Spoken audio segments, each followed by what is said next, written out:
Oh my goodness. And then my internet. Fuck, man. I hate my internet. Everything is just going wrong. But it's okay, I'm still gonna get through this.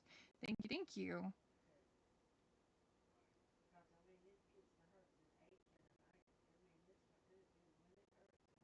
Yeah, my internet decided it was gonna do a fucky wucky.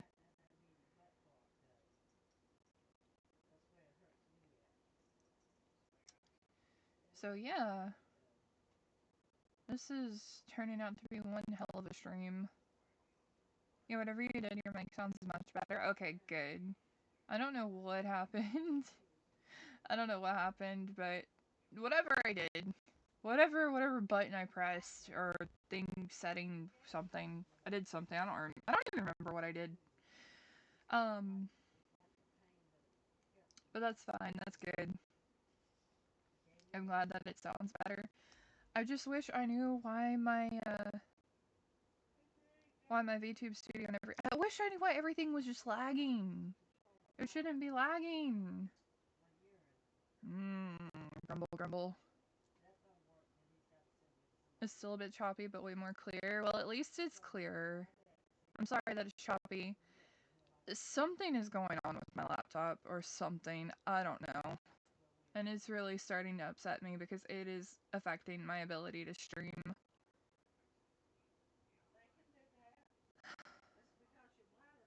Open Task Manager. Okay, hang on.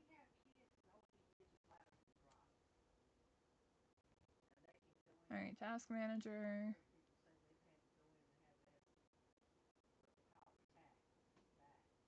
See if something's running in the background. Um,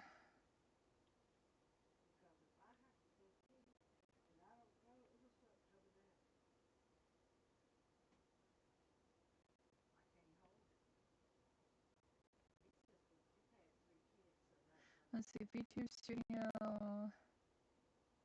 OBS.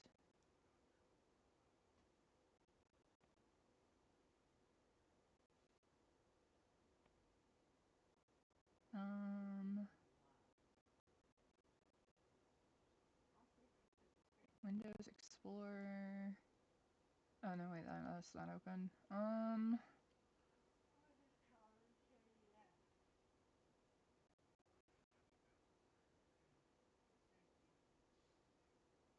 I don't know what like half of these things are. I'm not even gonna lie.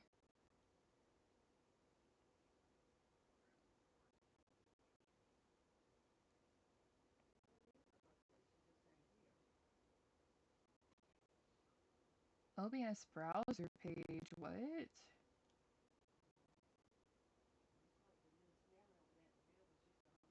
Hello, Skull Smasher, welcome, welcome. Glad you can make it. Hello, hello. What is this?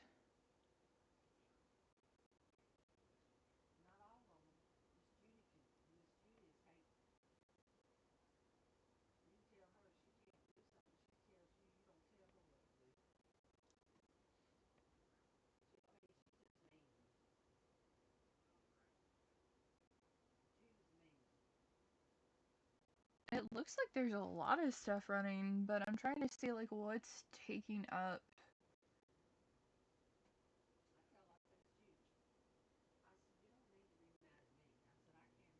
I'm trying to see what's taking up memory that like I don't need.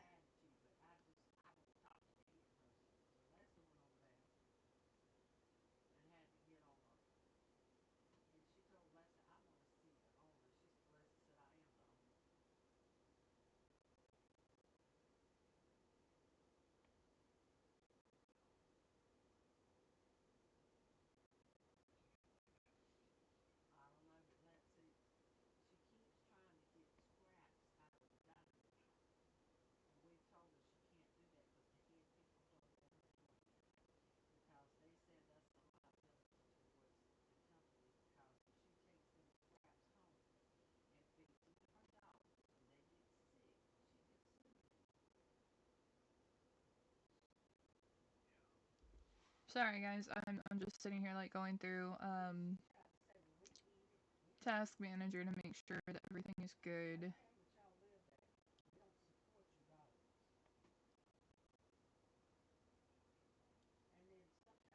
But yeah, all of like the main stuff that's running. Yeah, I don't know. Wait, what about that? Do I need this?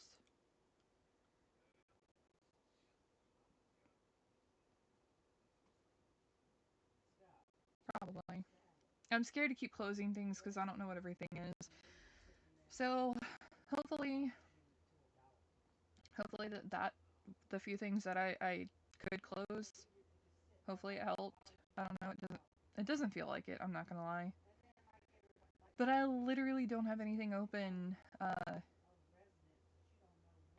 I know of that I don't need. That a friend was telling me yesterday, like, don't go on Task Manager and start closing stuff if you don't know what it is, because it might mess you up. And I'm just like, ah, I need help.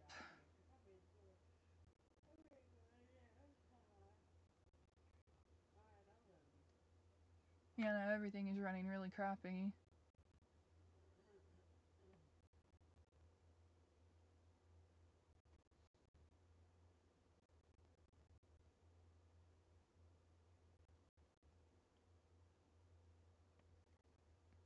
And now my Task Manager isn't responding.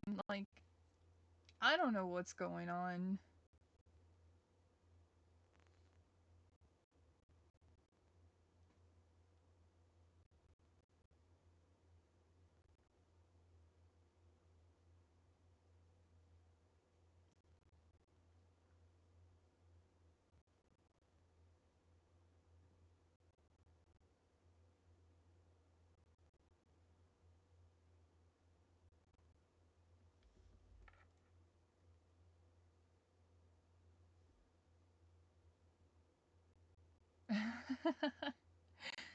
Oh no, Seraphim got hit by the ads. Sorry.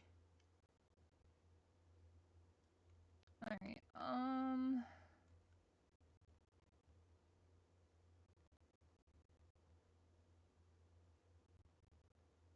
yeah, it's like it keeps hiccuping, and I don't understand.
Oh my god.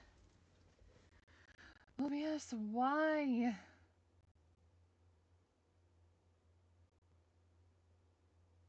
I'm sorry, everybody. Now OBS is starting to mess up on me.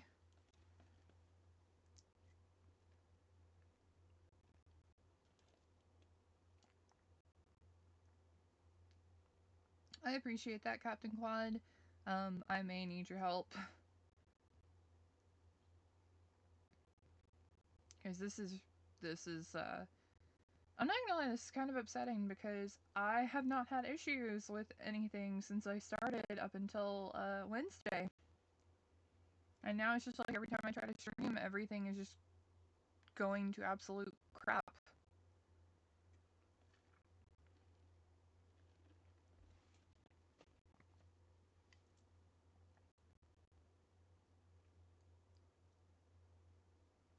I appreciate it. I'm trying to like see what I can do myself. But I don't really think there's much else that I can do that I know of. Because I'm not super tech savvy.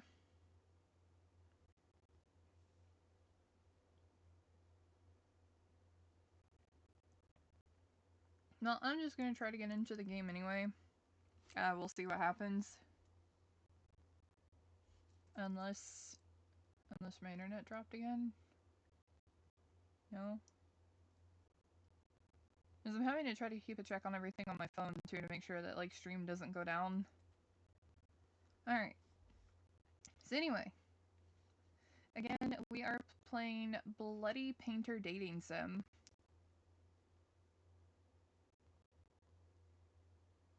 Content warning. This game is not suitable for children. You agree that you are at least 13 years of age. This game contains some graphic scenes of violence. General CWs, realistic gore, jump scares, starvation, realistic depictions of graphic violence, auditory gore, murder, death, dismemberment, graphic self-deprecation, or decapitation, sorry, and realistic severed head. In the game, players can easily die. If you encounter a murderer, please call the police first. It's unrealistic to develop a romantic relationship with a murderer. This is a romance game.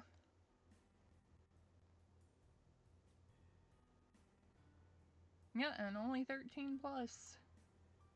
So yeah, again, we are playing Bloody Painter Dating Sim.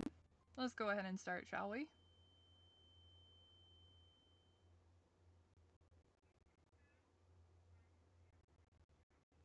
Oh. Ugh. With the severe headache, you wake up in an unfamiliar place. As you touch the bruise on the back of your head, it seems you were hit by something heavy before you lost consciousness. A heavy iron chain tied around your feet. Someone has trapped you here. You try to remember what happened before you lost consciousness, but you can't recall anything. Let's investigate the surroundings first. So, let's see. Wall, cell phone, mattress, meal, door. I mean, I'd check my cell phone. No signal. I might be in a remote place, or underground. Where to investigate next? I guess we'll just start from the bottom and work our way down.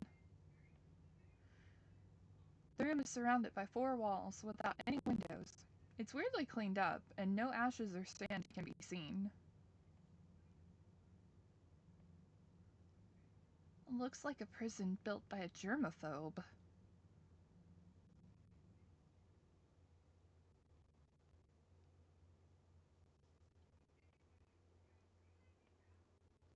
Where to investigate next? I guess the mattress?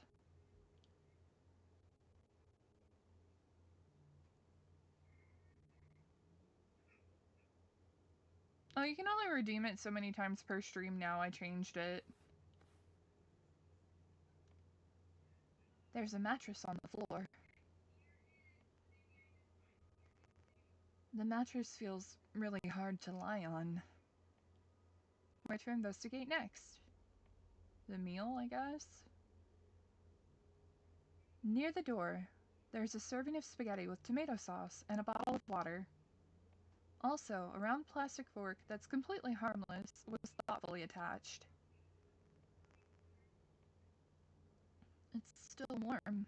It feels like it wasn't sent here not long ago. Or it was sent here not long ago. Where to investigate next? May as well check out the door. You peek through the keyhole, but you see nothing outside.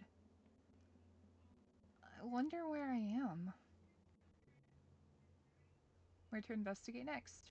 Well, there's nothing left to look at, so let's go ahead and end the investigation. What's the next move? Yell for help, listen, knock over the meal, or sleep. For me, I'd be quiet and listen. You can't hear any sound other than your own breathing. The soundproofing in this room seems particularly good. I don't think yelling for help is gonna do anything, but let's just see what happens. Nobody answers. Uh, I don't know what it's like asking, are you sure? I'm just like, yeah, let's just go ahead and knock it over. You make the room messy and dirty with food. Let's listen. You can't hear any sound other than your own breathing. The soundproofing in this room seems particularly good. Try yelling for help again. The music picked up and it's kind of like freaking me out. Nobody answers. I mean, I'm not gonna lie, that just looks like blood splatter. That does not look like tomato sauce. Alright, I guess we'll just sleep? Because, I mean, there's like nothing else that we can do. You lay on the bed. You try to sleep under this condition. Maybe it's the fatigue caused by nervousness, but you still fall asleep. Oh, I don't like that sound. Oh, I don't like that sound. Huh? Huh? You open your eyes after hearing some noises. Oh, hi there, person with a bloody smile painted on your mask.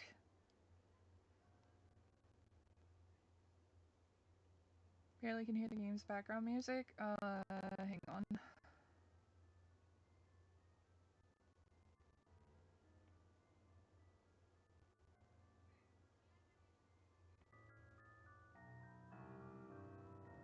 Is this a little better?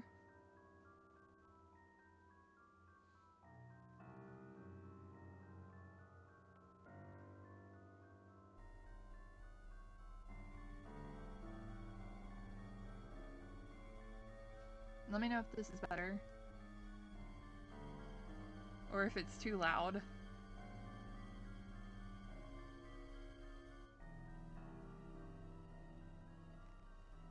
Alright, that's better? Much better? Okay, sorry about that, guys. Thanks for letting me know.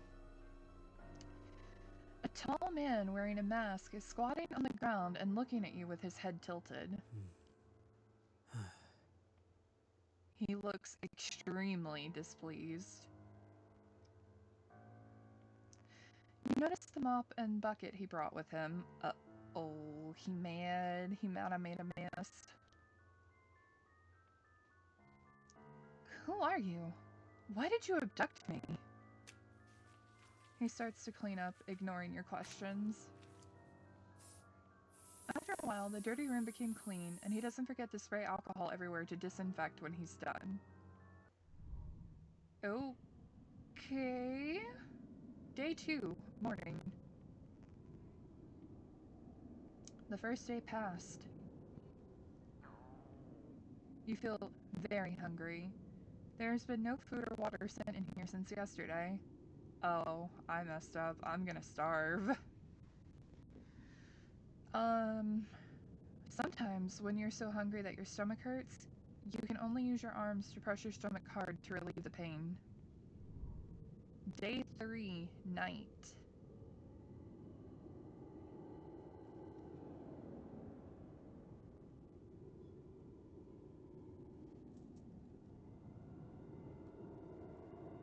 Oh, thank you for the stretch redeem. Let me stretch real quick. Okay. The third day passed. There's a chill in your limbs, and you can't muster any strength in your hands and feet. You need to replenish calories to maintain bodily functions, or else you'll faint. Oh gosh, yeah, I messed up. Day 7. A week passed. You're lying on the bed in a daze, with only one breath left. In a trance, you hear the sounds of the heavy gates being opened one by one. And then it's the footsteps getting closer to you. You feel that your body is in the air. It seems like someone has picked you up. You think, it would be great if the police is coming to rescue you. The possibility makes you fall asleep in peace.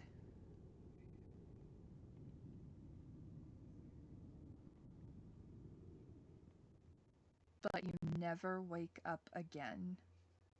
Well, dang, I messed up. I messed up day one. Bad end, 6-1. Messy is unacceptable. Well, don't knock over the food, ladies and gents. That's how you die. Very easily. Okay. So it looks like we're gonna restart.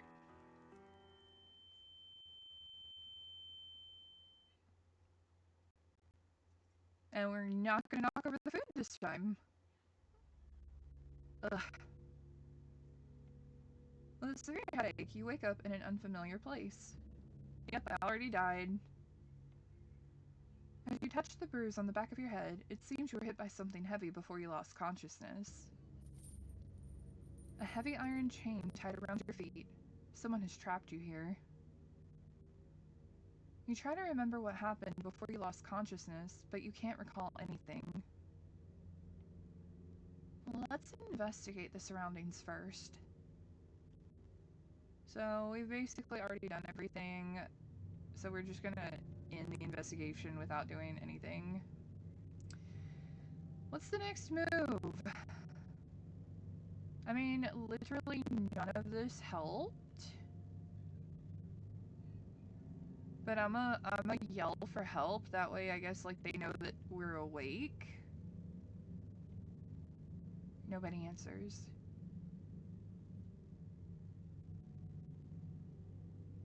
Are you sure? Yes, because I'm not knocking over the meal. I'm not dying again. I'm not trying to make a mess. You lay on the bed. You try to sleep under this condition. Maybe it's the fatigue caused by nervousness, but you still fall asleep.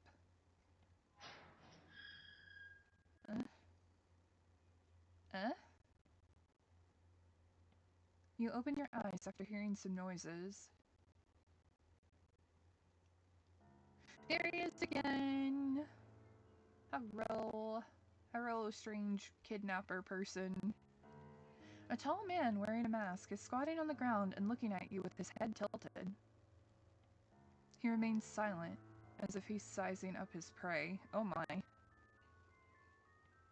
He points to the plate on the floor, like indicating that you should finish your meal quickly.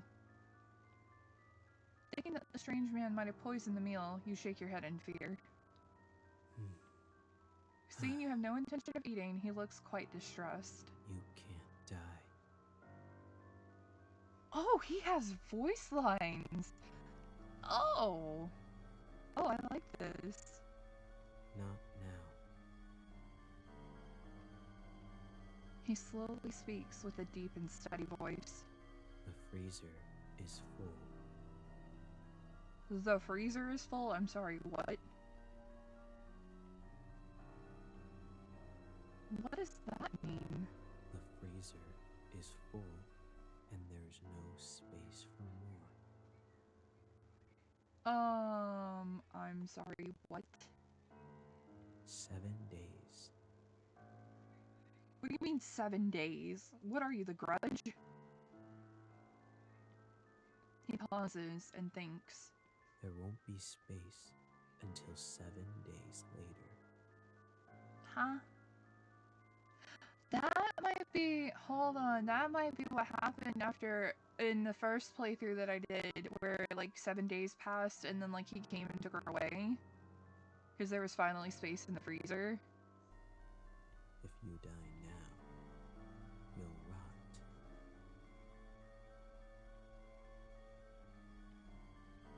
What do you mean? So, I only have 7 days left to live? He nods and walks out of the door. Wait, whoa, what? Wait, you can't just leave me here like this. Please!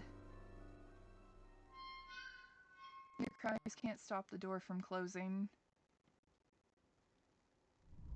Day 1 night. Let's investigate the surroundings first. Oh boy. The door. You peek outside from the keyhole.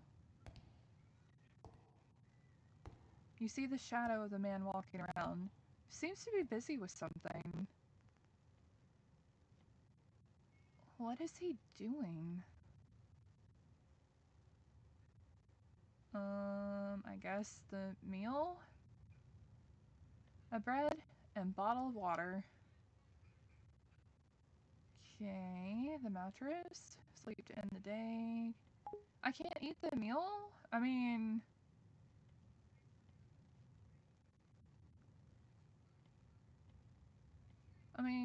I understand you're scared, but like, girl, you gotta eat.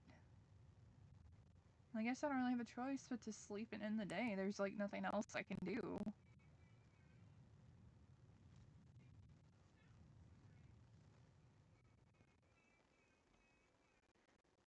Please try to improve your survival rate within 7 days. Okay then. Day 2, morning.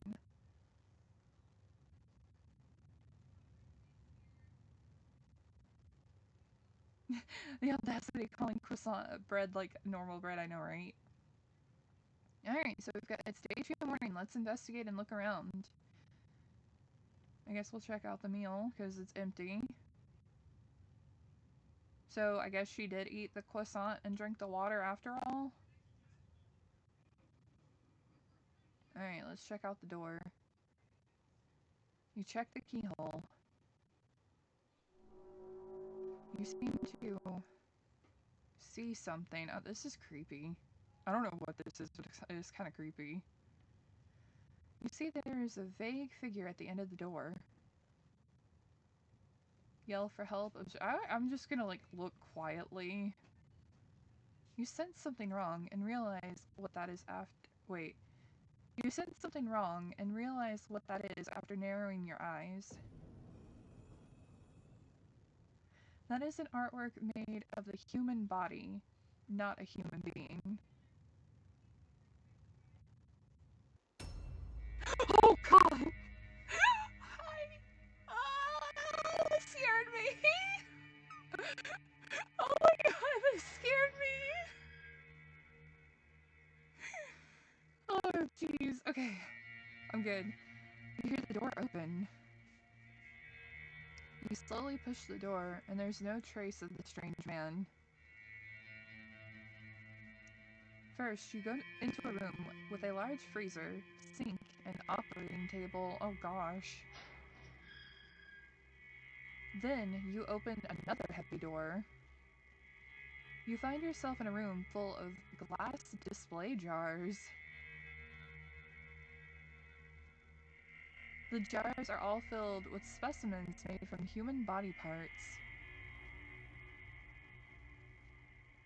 It's like you're in an art museum.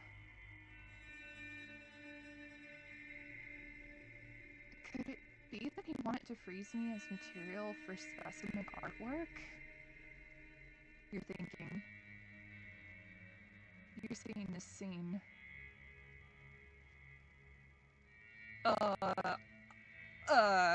Yeah, I'd try to run.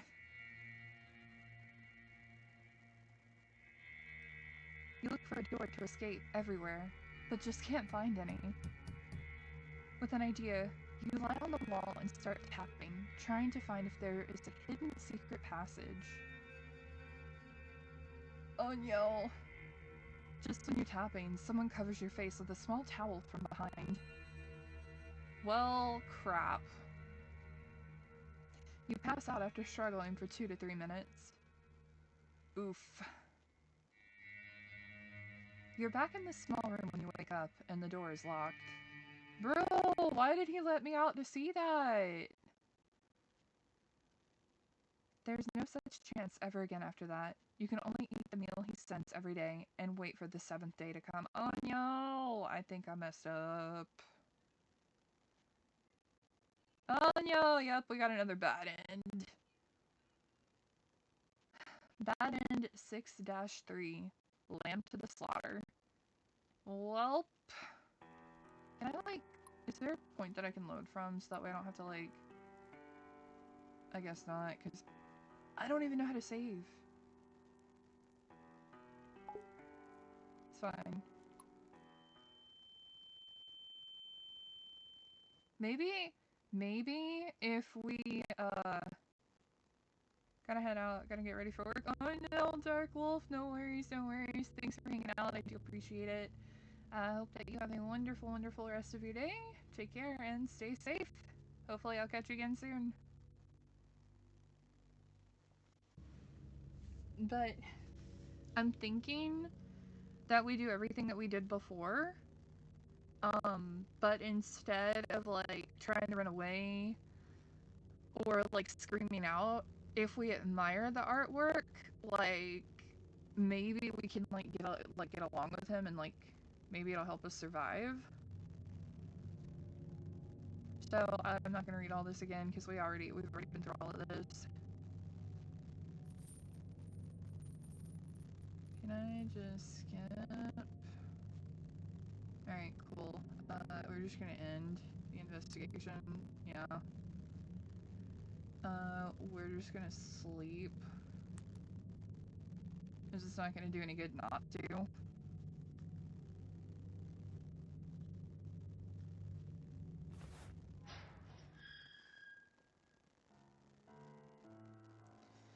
Yes, it's you. Not the seventh. If you die now, you'll rot.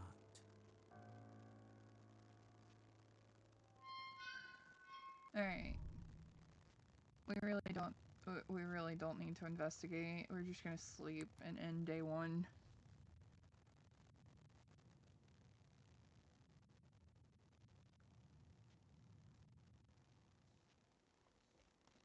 Alright, please try to improve your survival rate within 7 days. I couldn't even make it past day 2. Alright, day 2 morning. Alright, time for the jump scare. There's not really much of a jump scare anymore. Observe quietly.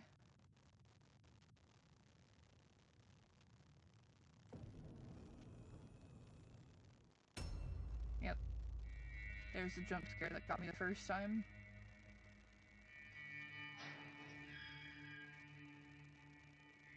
Alright, you hear the door open. Large freezer, sink, and operating table. Then you open another heavy door. Glass display jars. It's like you're in an art museum. Could it be that he wanted to freeze me as material for specimen artwork? You're thinking. You've seen this scene. Alright. I'm gonna put admire because maybe if he thinks we're admiring it, he might think we're just as crazy as he is. So let's see.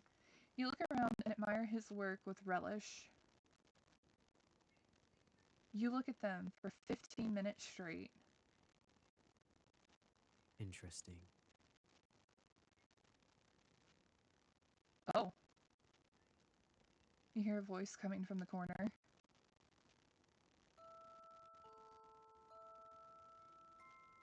It turns out the man has been watching you from a blind spot behind the glass cabinet. Oh.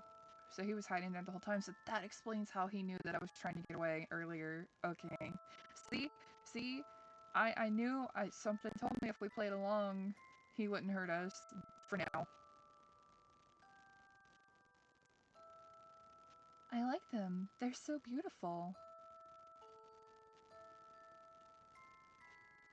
The man goes silent with his head tilted for a couple of seconds after hearing your comment. He seems to be thinking about something. See if we come off as crazy too, Don't maybe you he won't kill consider it us. cruel or bloodthirsty to them?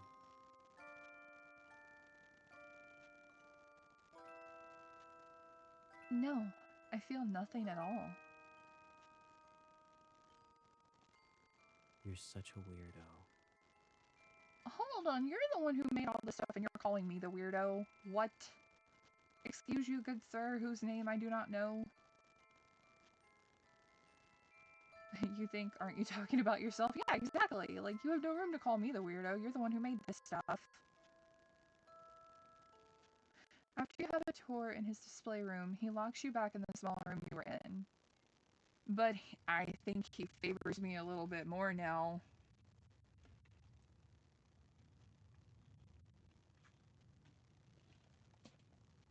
You go to sleep to end the day.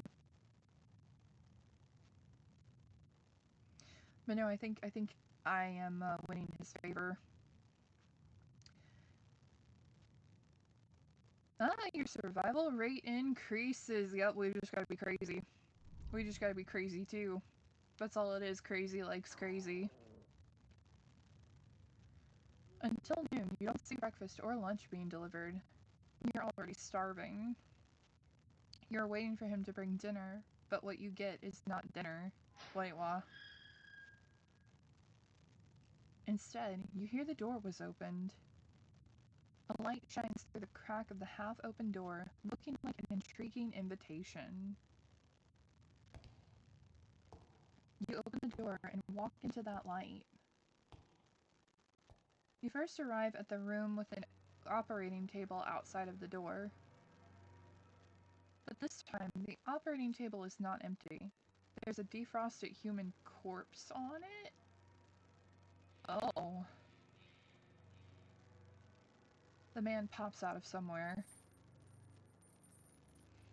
He unties the iron chains from your feet and hands the surgical knife in his hand to you. Oh! He's gonna try to make us, like, prove ourselves.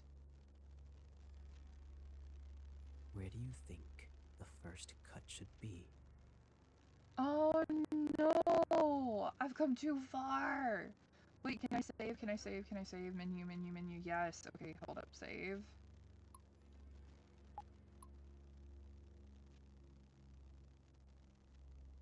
Save. That way if I mess up, I can just load right back here. Okay, okay, okay. I won't have to restart from the beginning. There we go, there we go. Okay. Where do we think the first cut should be? What are my options? His voice tone sounds cold, like the kind of teacher who gives students hard questions on purpose.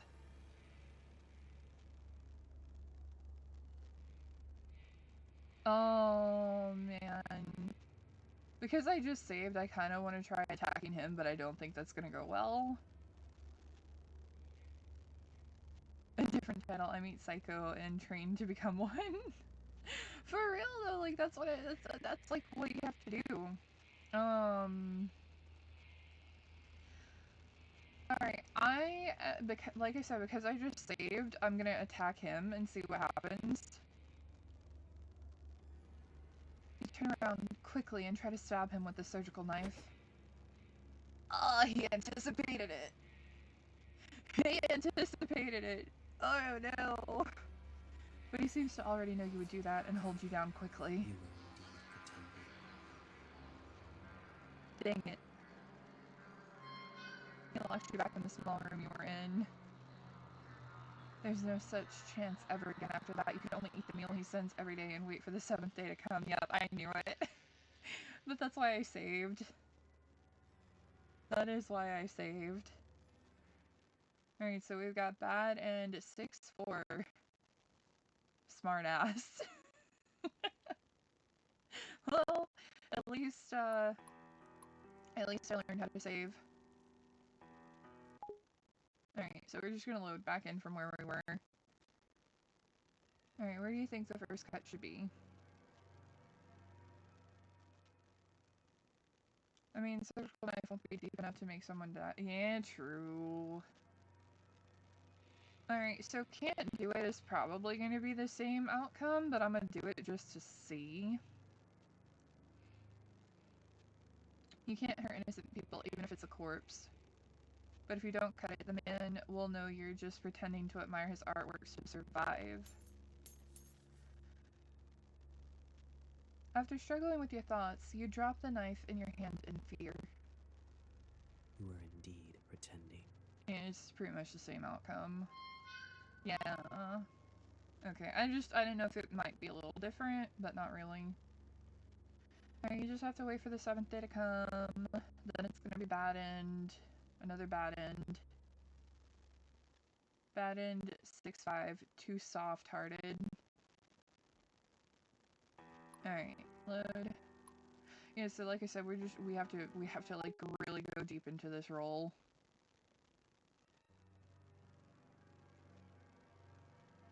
Alright. So stab the corpse. Maybe beautiful works always come with some sacrifices. Without hesitation, you stab the abdomen of the corpse with a knife. But due to lack of professionalism, the lines you cut are crooked and ugly. And this is when he gets close behind your back and holds your hand. Oh, it really is a romance.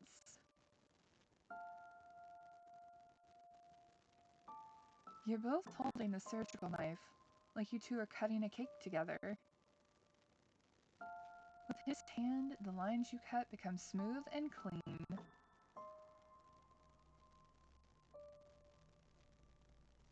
Oh, it really is a romance. Look!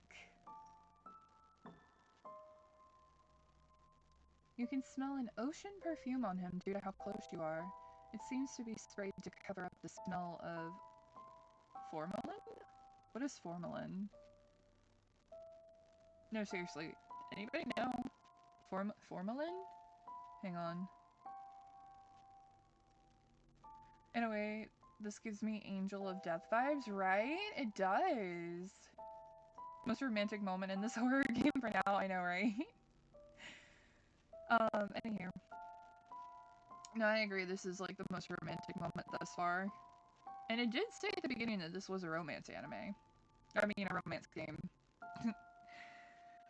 You can feel his warmth with your back, but his fingers are a little cold. He's focusing on cutting the corpse, and your hand keeps moving under his lead. He could have killed you or ignored you, but he didn't. You start to speculate. Oh no, I accidentally clicked the button. Oops. Could it be that he wants someone who can ignore the cruelty in process and understand him? You think. After the happy creative time ends, you're locked in the room you were in. You go to sleep to end the day. Okay. So yeah, you just gotta pretend to be crazy. It's used as a disinfectant. Oh, okay. Alright, day 4, noon. Until noon, you don't see breakfast or lunch being delivered. Okay, hold on, let me save.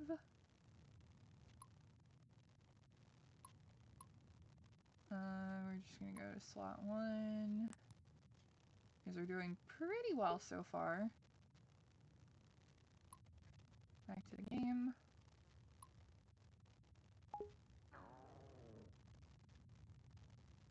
You're already starving. You notice that something is shining in the corner. A key. It's a test. It's a test. I bet this game is all about surviving till 7 days since Baden ended in the 7th day, yeah. It seems like the man accidentally dropped it last night. No, it was no accident. He did it on purpose. It's a test. What are you doing? You open the door with the key. You go past the operating table where you two spent creative time together last night. The display room. Then you discover that there are unnatural, uneven marks from one wall to the corner. You find a trapdoor. After pushing the trapdoor, you see a normal basement storage room. At the corner of the storage room, you see a stair that goes up. It turns out that this is really an underground secret room, hidden layer by layer with trapdoors. No wonder the sound insulation is so good. You walk up the stairs and see a heavy wooden board. You push it hard. What catches your eye is the interior of a cozy cabin. Then you realize the heavy wooden board you just pushed is the back of a bookcase. You look around and find that there are insect specimens everywhere in the cabin, and there's also a reindeer head specimen hanging on the wall. I think that's just a regular deer that doesn't look like a reindeer to me, but, you know. Then you walk into the living room. Oh, hey, yo!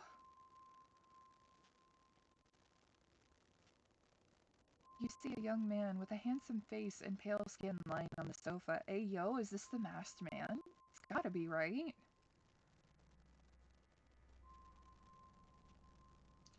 The ocean-scented perfume and the faint smell of formalin emanates from... Yup! It's the masked man. It's him. He's the masked man who kidnapped you, but he's not wearing a mask at this time. His sleeping face has a ferocious expression. His neck is sweating, and he seems to be trembling. It looks like he's sick. At this time, you decide to... Oh, hey, yo, hang on. Save.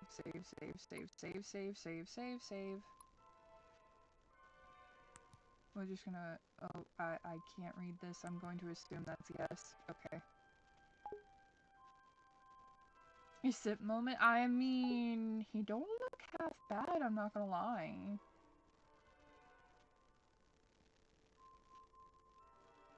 Oh. We can either take the opportunity to escape, or we can stay and take care of him. Well, this game is all about trying to escape, even though I'm pretty sure that, like, it wants us to stay and take care of him. I'm going to do the complete opposite of what we probably should do, and see what happens. You open the door and find a forest with heavy snow outside. You remember why you came here. Wait, you do? You were traveling alone. In the evening, your car hit a deer on the forest road and then stalled. With no cell phone signal in the deep mountains, you walked on the road for 30 minutes until it got dark. Then you saw lights of a cabin in the forest and decided to ask the occupants for help. That's when you witnessed that scene. You witnessed a man wearing a mask dragging a corpse into the cabin, and unfortunately you were discovered by the man. You ran wildly on the mountain road, but the man was more familiar with the terrain than you were, and he quickly got in front of you and knocked you out. Then, when you opened your eyes, you were in the underground secret room. Oh my. Interesting. But this time, the man fell ill on the couch and there's no one to stop you. You cross the gate with confidence, but after you only take a few steps, oh no. A sharp pain hits your calf and you look down at the blood-red stain on the snow. Don't tell me he had like a bear trap or something. Just now, you realize that there are a lot of bear traps placed around the cabin. And it was difficult for you to identify them because they were covered by the snow. The unstoppable pain makes you fall towards the snow in front of you. As more bear traps are triggered, you are no longer you. You are an unrecognizable piece of flesh. The snow has dyed even brighter red, and you can only wait for the wolves to eat up your remains. Oh man. Yeah, see, I knew it was going to be a bad end. So we got bad end 6-6, Beware of Traps. Interesting. We've gotten some pretty good, endings so far, I think. I think they've all been interesting. I want to try to get every ending, but I may not get all of them. But I would like to get all of them at least. or try. Dark Ink Owls, I do see that you redeemed the speak in an accent redeem. However, because of the game, I would like to continue speaking in my regular voice if that's okay, and I will speak in an accent after this, and am I just chatting for 5 minutes if that's okay? Because it's already hard enough for me to read as it is.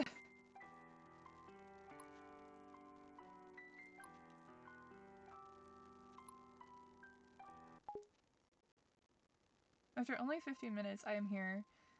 I can also see that you're still having some issues. Anyway, just popping in to say have a good stream. It's late for me, so I gotta sleep, but have fun. Thank you, Jadderto. I appreciate it. Yeah, I am still having issues, but I wanted to play this game, so even though I'm still having issues, I'm trying my best. Alright, so at this time, you decide to, well, the only other option is stay and take care of him.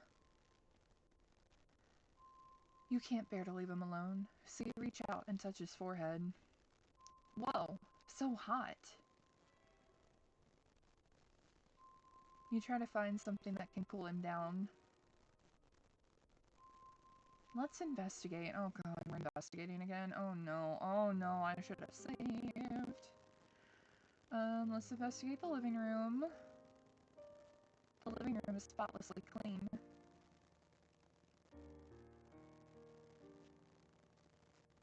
Where to investigate next? The kitchen? Oh, wait, nope. Okay, hold on. Whoa, too many options. Too many options that could get me killed.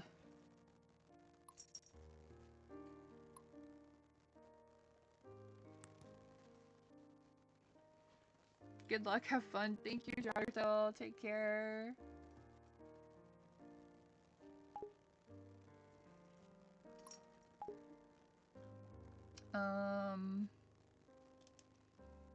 I'm gonna go with the shelf. Let's investigate the shelf.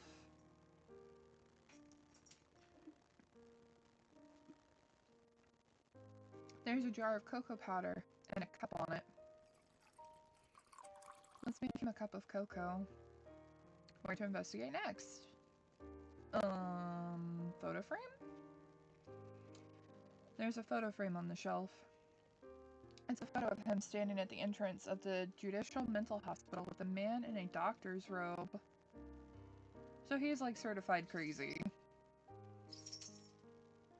Where to investigate next? The bookcase. You find some of his profile files in the bookcase. Name Helen Otis, gender male, birthday October 1st, 1980. Bro, you're old. How do you look so young?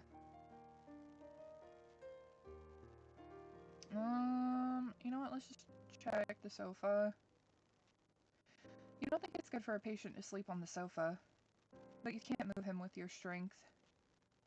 Where to investigate next? The only other investigation thing is to look at him.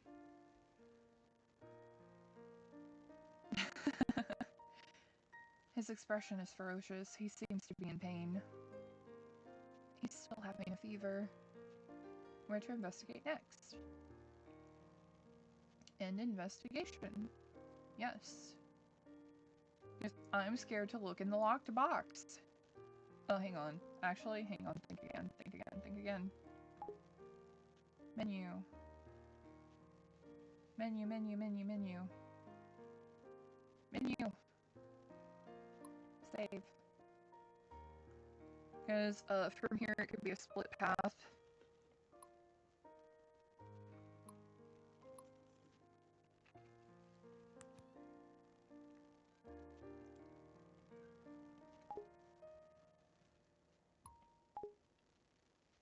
We're gonna go back to the shelf and check the locked box. There's the box with a combination lock on the shelf.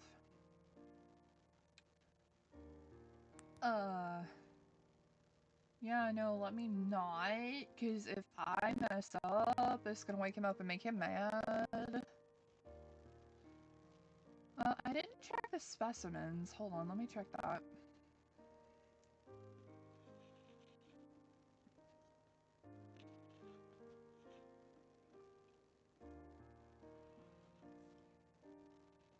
It feels like he did them all. The workmanship of these specimens is exquisite. Okay, October 31st of '02. Maybe that has to do with the lockbox?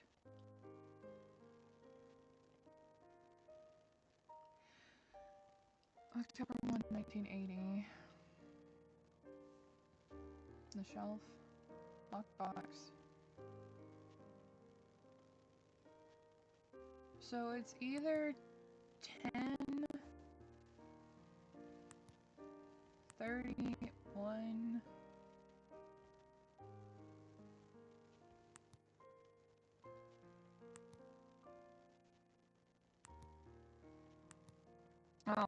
Oh god, I don't know then. Because I thought maybe it was a longer number than 4. Oh no.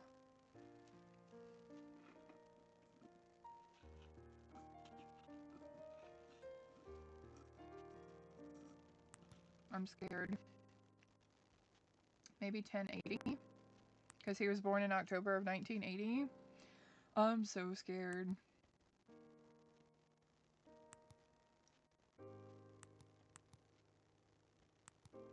Incorrect, okay. Let's try 10/31 for the day of the specimen?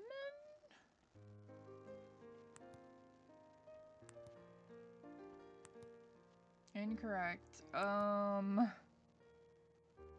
What about 10/02 for the month and year that the specimens were done? No? What about 31 of '02, the 31st day? Alright, I'm scared that I'm gonna mess up and he's gonna wake up. I really don't know what the password is. So for now, we'll just end the investigation. I might have to come back to that later. Because I didn't see anything else with numbers other than like his actual like date of birth. And I tried that too. Maybe the combination's somewhere in the kitchen? The kitchen is spotlessly clean. Let's check the... Maybe he wrote it down on the fridge. There's some ice cubes in it. These can cool down his body temperature. Okay, never mind. That's not what I thought it would do. I thought I would be able to read whatever was on the fridge. You find some clean towels in the kitchen cabinet. I can soak a towel in ice water and place it on the patient's forehead to cool him down. Well then, I guess that's it. So where would I have found the combination? Yeah, we're gonna end our investigation.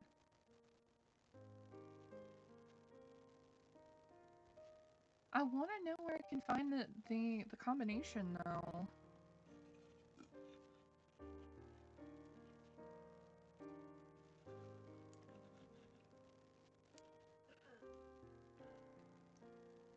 You see, October 31st of '02, I tried 10/31, I tried 10/02, and then I even tried 31/02. None of those worked. Shelf. Locked box. I'm gonna break into this box, I swear.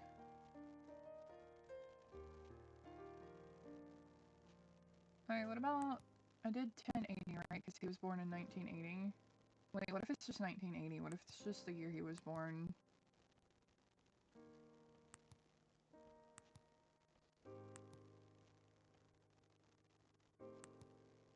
No, incorrect. Guys, if you have any ideas, let me know. Because I feel like I've tried, like, every combination at this point.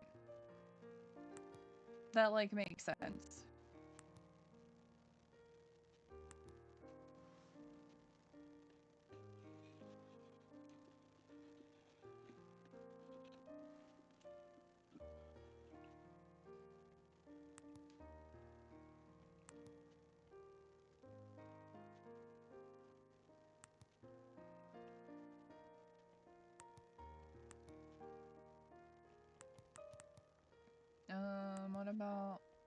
10, oh, 1. Oh! Oh! Finally!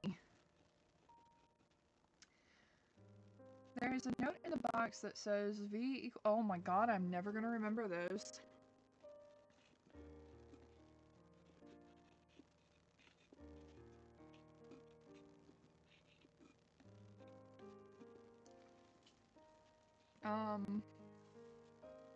I'm never gonna remember this. V equals 2FT P3S LILA0. Oh, HP Beagle, thank you so much for the hydrate. Give me one moment and I shall hydrate. Thank you, thank you.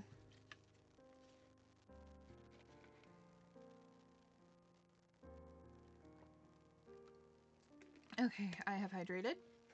Thank you very much for that, I appreciate it. Okay, let's pray that I can remember this. I feel like I need to save here. Because I don't think that the story can split. I thought it could split, like, between the living room and the kitchen. I thought the story might split, but no. It will not. Anyway. Alright, so we got the pass code, whatever. I doubt I'll ever be able to remember that. But anyway. I wonder what it means. The living room is spotlessly clean. Where to investigate next? Now I can comfortably end the investigation. Yes. Now I can comfortably... No, I did not click on the kitchen. End investigation. Yes. End investigation. Yes. You return to the living room, wring out the excess water from a towel soaked in ice water, and place it on his forehead. His ferocious expression gradually softened. You once again notice his fair skin and long eyelashes, and his slightly curly black hair. If you don't say he is the murderer, his sleeping face looks very harmless now. Yeah, but I mean, like, he's still a murderer. I mean, he cute, but that doesn't mean he's not a murderer. After a while, that stare! Like, he's just so wide-eyed, that's kind of creepy. He wakes up to the scent of your brewing cocoa and sits up on the couch. He looks a little shocked. A little? He looks around quickly and seems to understand what is going on. Why are you doing this? Bruh, I'm doing it to survive. I mean, what? I want to ask myself that, too. You saw me faint and didn't choose to run away. Actually, I did choose to run away in a past save, and it didn't go very well, so... You're such a weirdo. He keeps calling me weirdo, bro. Bro's a tsundere. Is there anyone weirder than you in this house? You can't help but bitch about him. Oof. You seem to see the corners of his mouth rising slightly for a few seconds, and the atmosphere between you relaxes. I have very mixed emotions at the moment. Because, like, if he wasn't a murderer, he would be an interesting character because he's very tsundere, and you don't really get a lot of male tsunderes. Like, if you took out the murderer and killer intent and the psychotic tendencies, if you took all of that away from him, you would have a tsundere male character, which does not happen often. Anyway. He doesn't drink the cocoa you brewed for him. It seems that he is still a little wary of you. I mean, fair enough. Can you tell me who you are? Bloody Painter. That's the name they gave me for my modus operandi. Bloody painter. Interesting. Explains the name of the game. And explains the bloody face mask. If you find it difficult to pronounce, you can call me BP. BP. I like bloody painter better. Even though what he told you was just a nickname, at least you know how to call him now. After the brief conversation on the sofa, he does not lock you back in the underground secret room. Ayo? So he's starting to trust us more. Perhaps staying to take care of him when he fell ill was enough to prove that you won't run away. Maybe, but he could still test us. You get up from the sofa and continue to look at the specimen decorations in the living room. He sits on the sofa, crosses his legs, picks up a book, and starts reading. By the way, you better not try to escape. Oh, and why not? What's gonna happen if I do? Oh wait, the traps. All around the cabin, and only I know how to get in and out safely. Yep. You sit on the sofa. Yeah, he's completely yandere, but like I said, he would be totally tsundere if you took away all of, like, the murderous intent. Soon, a wave of sleepiness comes over you. Today, you fall asleep on the sofa in the living room, not in the cold, underground secret room. Your survival rate increases. Day 5 morning. Only a couple days left to go, guys. Can we survive? Alright, let me go ahead and save really quickly, since we've made it this far.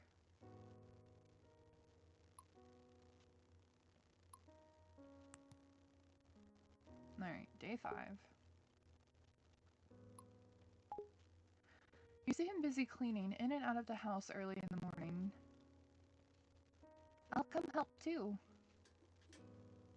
After finishing speaking, you pick up the rag and bucket and join the cleaning. But you can't really see where this almost spotless house needs to be cleaned. You're just taking a clean wet rag and wiping it on the clean cabinet. Do you usually love cleaning this much? It would soon be covered with a layer of dust.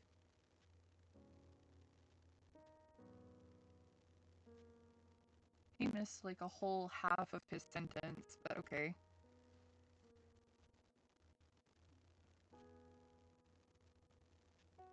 Although he doesn't talk much, his tone and voice give you a gentle feeling and don't make you feel nervous. Oh my.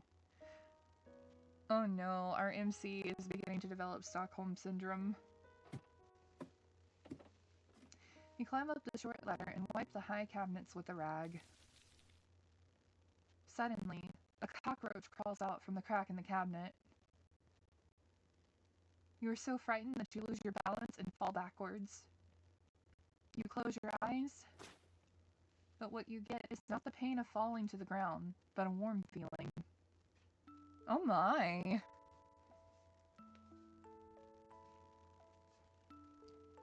You open your eyes and find that he's holding you like you're a princess. Oh, he caught you before you fell. How cute.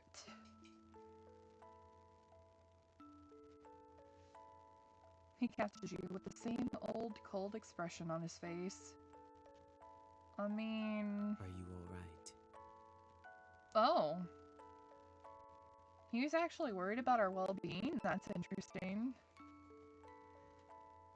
Perhaps to resolve the awkwardness, he asked. I'm alright. It was just a cockroach. Hearing the word cockroach, he puts you down. Oh no! His expression! He takes 2 steps back from the cabinet you just wiped and then says calmly, Don't come near here yet.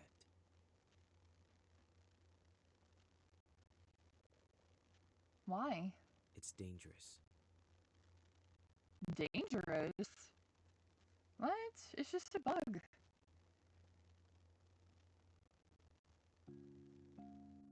You can't help but chuckle at the thought of a murderer being afraid of cockroaches. Bro. This game, what is this game? What is this story? Fine, whatever you say.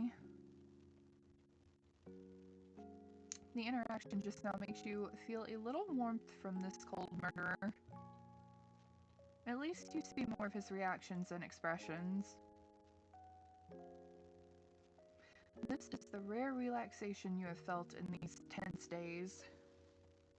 He could have let you fall off the ladder, but he rushed over to catch you. Somehow, you feel that after these few days of getting along, maybe now you both have different ideas about each other than you originally had. Oh my. Oh man. It was only a clear relationship between a murderer who wanted to hunt and a prey who was trying to escape. But now it has an extra layer of friendship, causing the interaction between you two to have an indescribable sense of dissonance.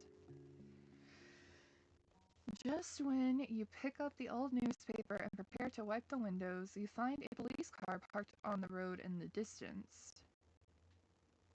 Two police officers get out of the car and keep looking towards the cabin. At some point, BP is already behind you, looking out the window with you. Wait for a second. Alright, hang on. I think I need to save, because I think pretty soon the story could change. Yeah, let's just overwrite this.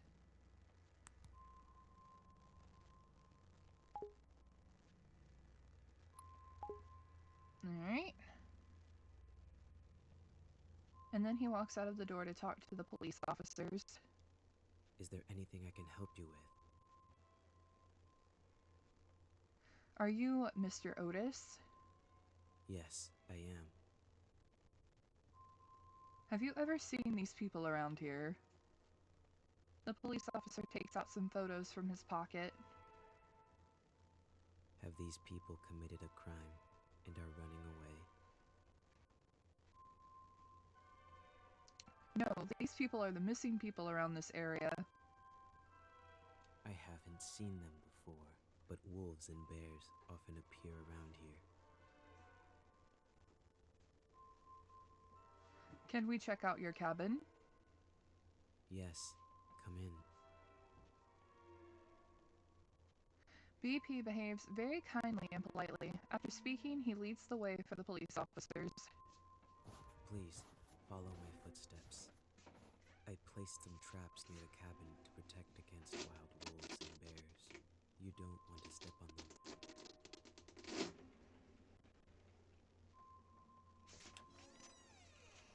The police officers enter the house and see you. Hello, this is... An old friend who came to visit me recently. You greet the police officers with a smile and a nod. At the same time, a police officer quickly looks through the missing person's photos in his hand. Then he puts the photo back into his pocket. It seems that your disappearance has not been discovered by anyone yet. You stand next to the bookcase, blocking the entrance to the secret room. After searching around, the police find nothing unusual and leave.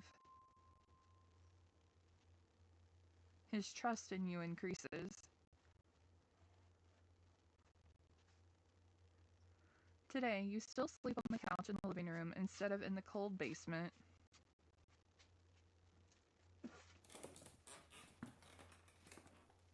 Half asleep, you hear the sound of someone approaching. When you notice it, the person seems to be very close to you. You pretend to be asleep, and the person just looks at your sleeping face quietly.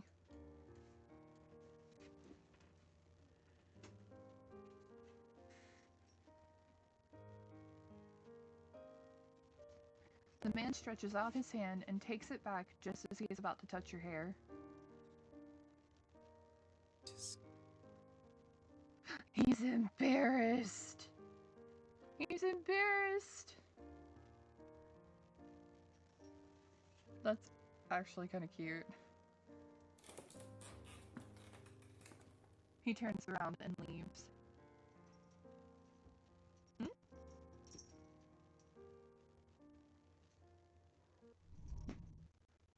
We made it to day 6. Day 6 morning. One more day. Hopefully we'll survive. Alright, let me go ahead and save.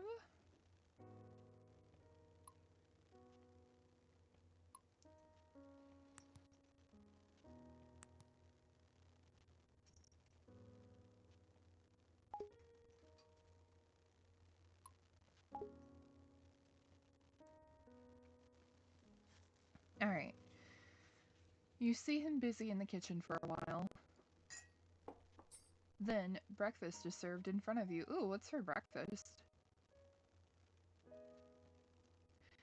There's a piece of toast with just the right crispiness on the large round plate, a poached egg on top of the toast, and some lettuce salad.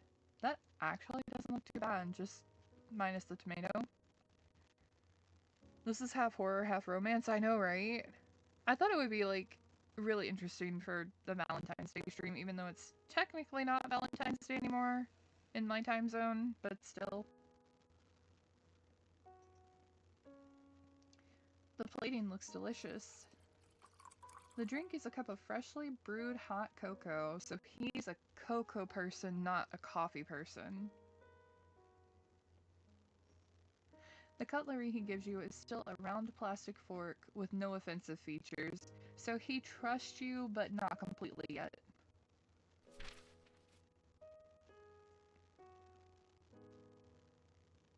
You sit at the dining table and start eating, while he sits on the chair opposite you and flips through a book.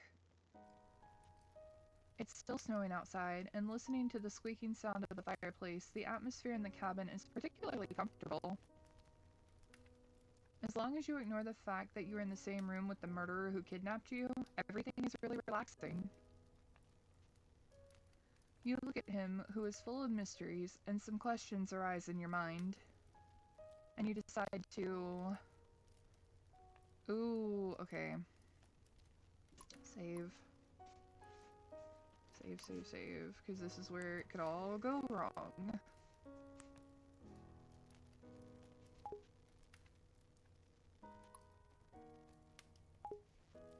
Alright, so I'm gonna start off with what I think is the bad option and ask loudly. I have a question. You say with a super loud voice. He seems annoyed. He seems annoyed. I'm not Van Gogh. I have ears to hear. What is it? Yeah, he seems really annoyed now. No, there are, but nothing has really happened so far that could like change the outcome of the story, like give us a bad end. So that's why I'm not scrolling down and saving more.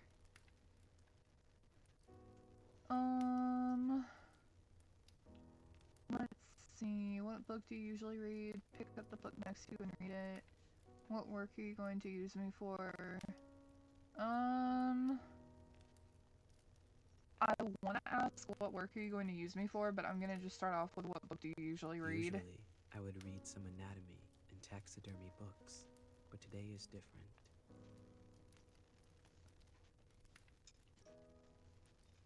What are you reading today? The Truman Show. The Truman Show? What? What is the book like? The whole world that the protagonist lives in, including himself, is all just someone's creation. Everything that happens is watched by the audience, and there is no privacy at all. But he is completely unaware that he is in such a large theater.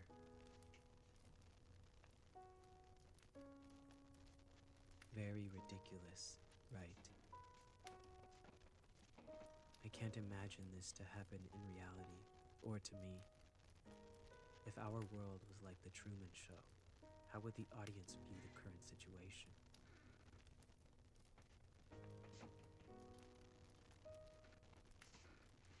Must be unforgivable, must be exciting. Oh no. Uh, I'm gonna go with must be I unforgivable. understand. After all, normal people cannot forgive me for such behavior. But I don't care what they think. I just want to complete my work. I have always been a selfish man. Huh. That didn't go as badly as I thought it would. Okay.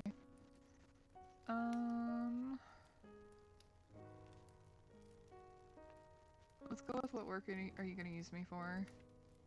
You ask bravely. He looks up at you for a I moment. was going to make you into some kind of doll at first. Your eyes are beautiful, but if they are left alone, they'll become rotten and sunken. So, the whole doll thing reminds me of that one horror game. Oh no, what was it called? I forget. Mad Father? Mad Father. That's what it reminds me of. So I would like to dig your eyes out and put them in a glass jar and soak them in formalin to preserve them. That's what formalin is. Okay. Glass beads will be placed in the empty eye sockets to replace the eyes. You look very pleasing to the eye, so I would also like to keep the head intact.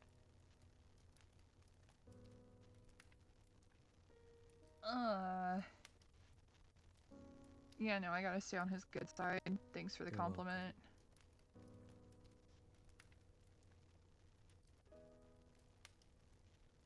Why did he say at first? Has his mind changed? You're curious, but you don't have the guts to ask any further. Let's pick up the book next to us and read it. You pick up the book next to you and start flipping through. It's a book about the possibility of having a completely opposite version of yourself in a parallel world. Something that we watched not too long ago.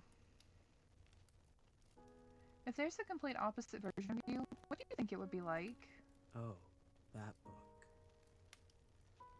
Let me think.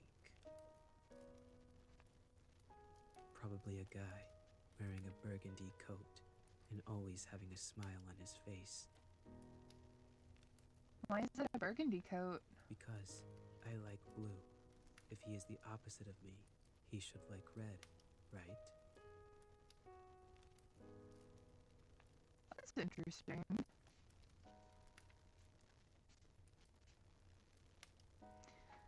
I saw many potted plants on the shelves in the living room, but why were they all withered? I have tried my best. I don't know why they always die. And that takes care of that conversation.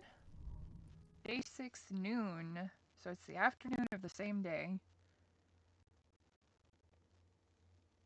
It's noontime. To thank you for making breakfast for me today, let me make lunch in return. He doesn't seem pleased. He frowns at you with an expression like, "Are you out of your mind?" Don't worry, you said there are traps outside the house. Only you know how to get in and out normally. Even if I resist you with a knife, I can't escape. Okay, but I'll keep an eye on you. It's like happy-go-lucky, just like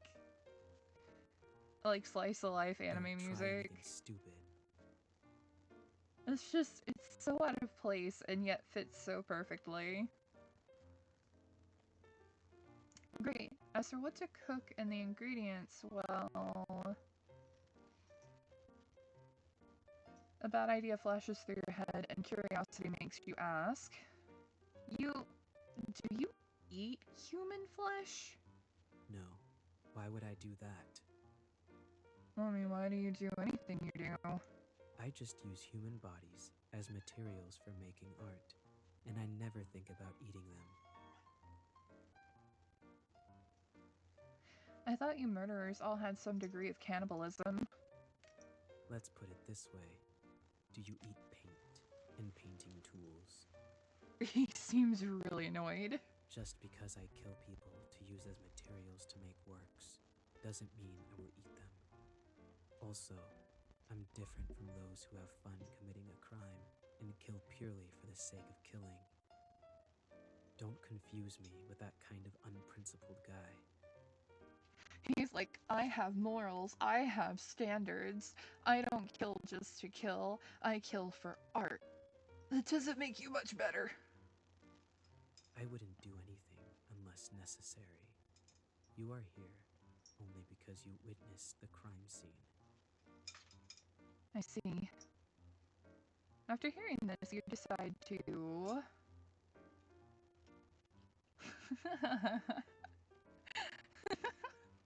Alright, I see a potential bad end, so let me go ahead and do this. Because nothing could change from that point on. So we'll just go ahead and overwrite this save file. I already see the potential bad end, so we're gonna cook a human meat dish because I already know it's gonna give us a bad end. Can I try cooking human flesh? The look on his face! Are you serious? Yeah, why not? Why do you do that? I'm quite curious about the taste. Haven't you ever been curious about it? No, never thought of it.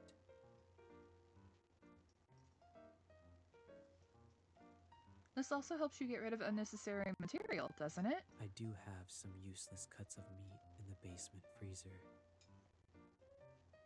By the way, Great! I won't eat it. He says, but still takes you to the basement to open the freezer and takes out a piece of human thigh meat. You turn on the oven and start to cook. BP watches the entire production process. Rather than worrying about you escaping, he's more worried about you blowing up the kitchen. Not long after, a roasted human thigh steak appears on the table.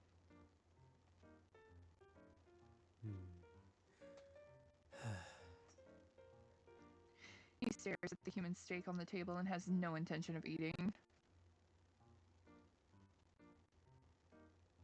I'm a psycho, but not that psycho, I know, right? I feel like this is gonna give us a bad end. What's wrong? You go ahead and eat. I have no appetite. He's just like, you sicko. Fine. You cut the human steak into a size that fits your mouth, put a piece into your mouth.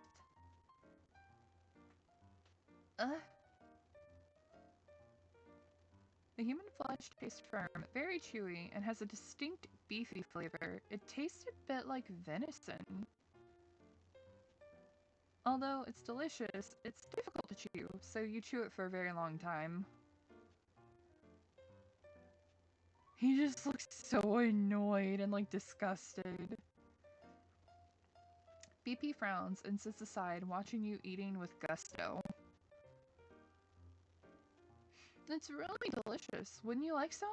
No.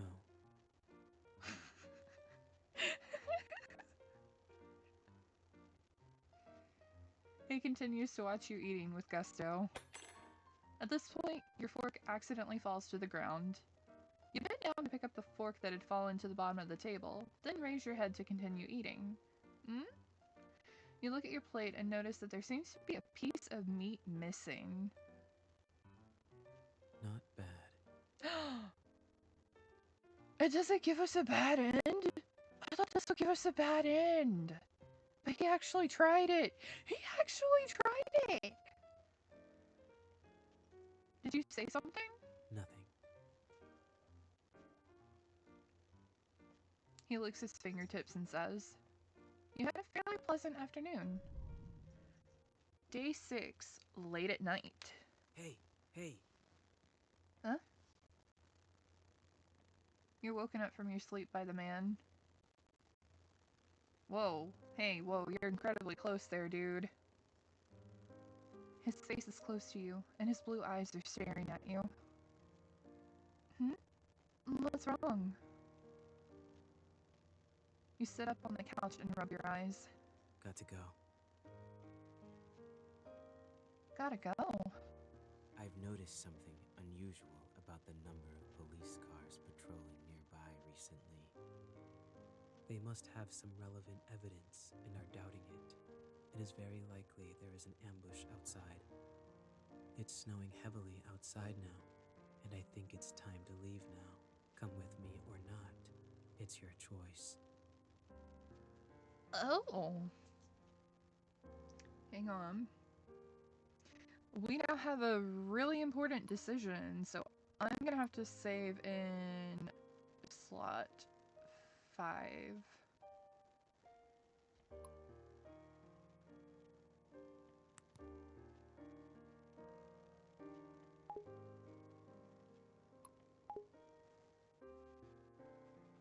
Welcome in, Leo. Thanks so much for joining in. Hurrell, hurrell.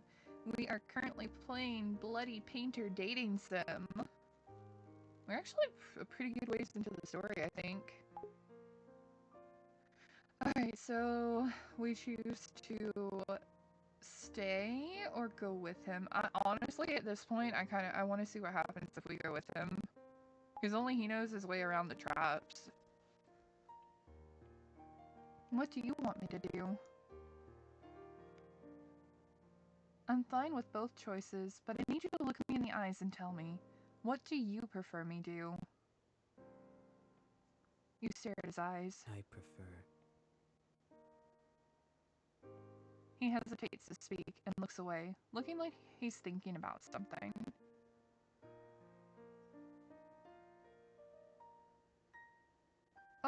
Oh, wait, it's timed. What? Your behavior makes him a little panicked, and he doesn't seem to be good at this kind of situation. You notice that his ears are flushed, and this unexpected reaction makes you want to tease him a little bit. Oh, okay, so I did grab his hands in time. Okay, cool. What do you prefer me to do? I prefer.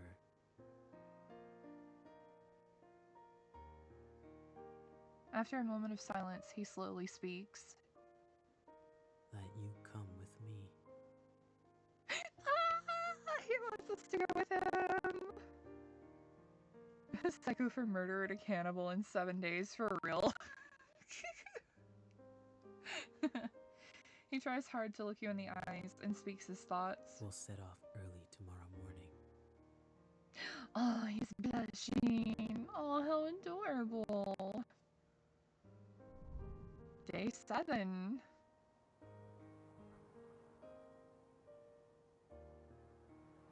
Follow my footsteps.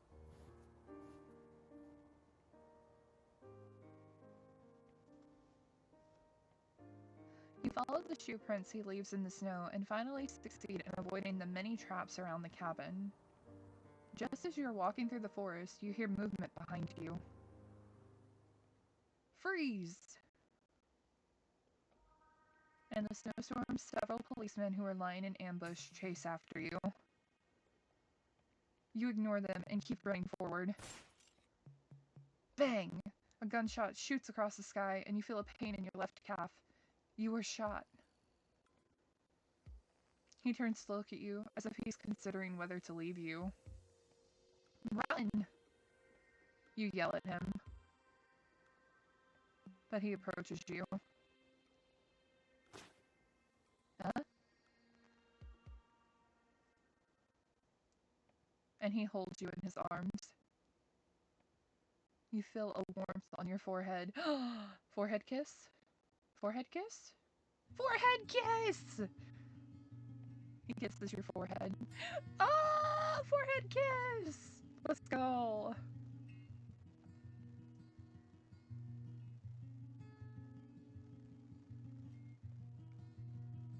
You feel the time freezes at this moment. The kiss is almost like a goodbye. Then he leaves you and runs forward, disappearing into the heavy snow. You are later taken back to the police for questioning. You say throughout the process that you were a victim. On that note, you're not lying. You don't reveal any unnecessary details. Since there's no relevant evidence to prove that you are an accomplice, the police can only release you after a long period of interrogation. After that,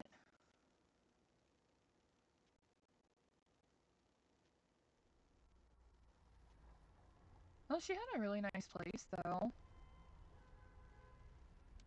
2 years passed. Now you live in a cheap little apartment. You live an ordinary life as if what happened 2 years ago never happened. Today is Halloween, and every household nearby has put some thought into making decorations. But for you, it's just another day at work.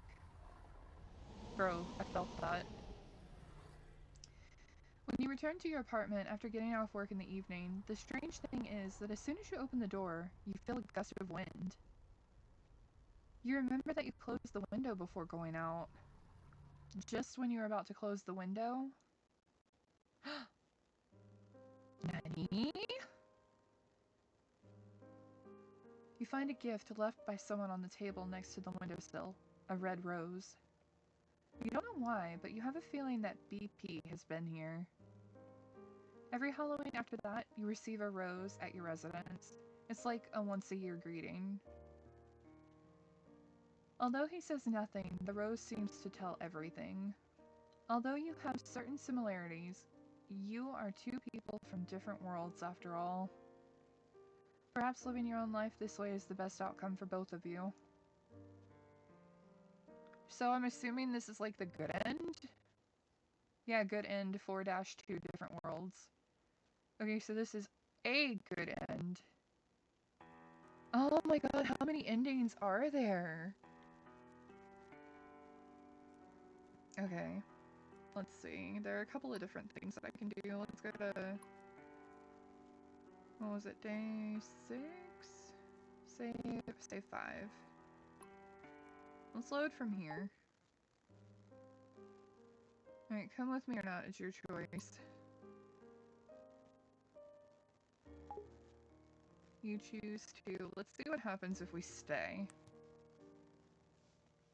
I want to stay and live a normal life. You think that this crazy journey should not go on anymore? Okay, I understand.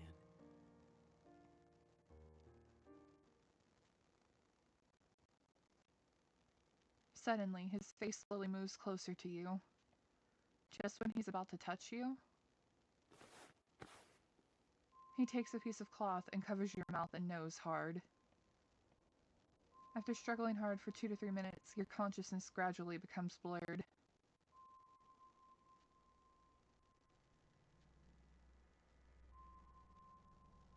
When you open your eyes, you're back in the basement again. You are tied to a chair and you can't move your body. You try to break free, but you fail. The rope is tied very firmly. You hear someone's footsteps getting closer to the door.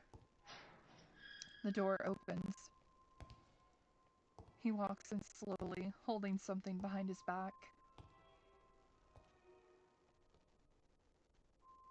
He moves closer and closer to you until he's at your ear. You can hear his breathing and your own heartbeats. You close your eyes out of fear. You can feel that he's scratching your skin softly with the back of a knife, and the cold metal stimulates your nerves. His palm is holding the back of your neck through his glove, as if he is studying your face and thinking about where to cut it. Fear boils inside you, tears filling your eyes unconsciously. Suddenly, he fiercely holds up the back of your neck, forcing you to look him in the eyes. He slowly speaks with a soft tone in your ear. If you stay here, you might reveal my information to the police. The risk of keeping you alive is too high. But even if I say I want you to come with me, a normal person like you will leave me one day, eventually. I quite like you. And if it's you, I would like to turn you into a work and put you somewhere I can see you every day. Oh my. It's you who made me realize that I might be more selfish than I thought. Don't worry. What do you mean, don't worry? You're gonna kill me. I'll saw your head off as material for artwork and visit you every day. Thank you for spending these few days with me. I felt quite at ease. We'll have more time to spend together in the future. Bro. No! Okay, well, I'm glad I didn't pick this earlier, though, because that was the bad end. Another bad end.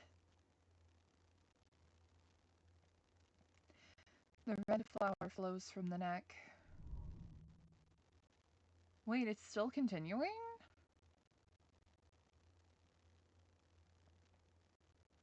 Now you can neither feel or think. Everything becomes dark. We're a doll. He turned us into a doll like he originally intended.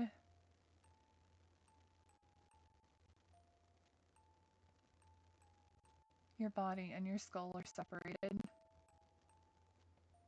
He finds a new place after he takes your head and leaves the cabin. He carefully makes your head into a specimen and your eyes are replaced with glass beads.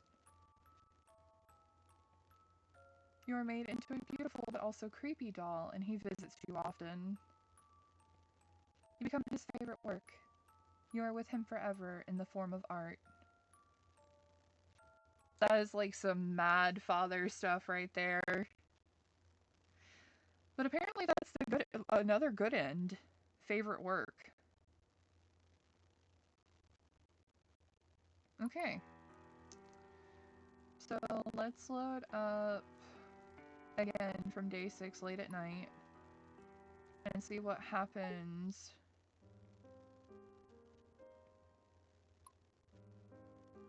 Okay, so it automatically gives you the option to save. So we're gonna go with him. What do you want me to do? I'm fine with both choices, but I need you to look me in the eyes and tell me, what do you prefer me to do? You stare at his eyes. He hesitates to speak and looks away, looking like he's thinking about something. Alright, so let's do nothing. Let's not hold his hands this time. You might become a burden in the process. But if I don't take you, it will be even worse if you reveal my information to the police. He calmly analyzes the situation. So you might as well come with me.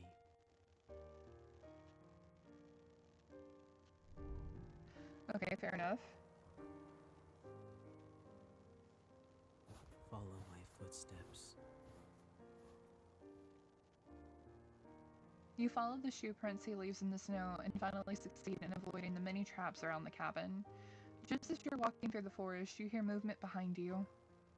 Freeze!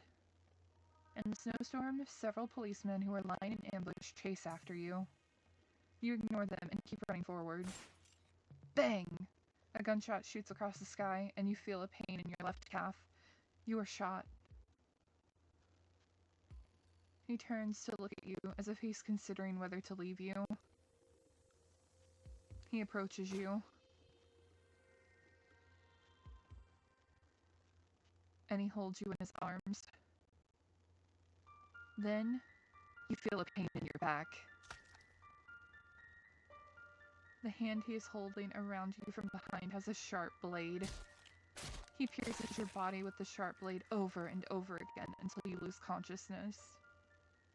Everything becomes dark. Until just now you realize that you chose to follow because... Oh. I want to follow him. He and I are the same kind. Oh.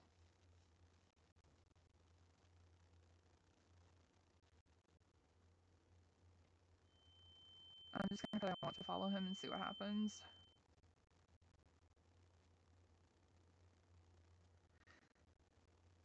You wake up from a nightmare and you are lying on a comfortable bed.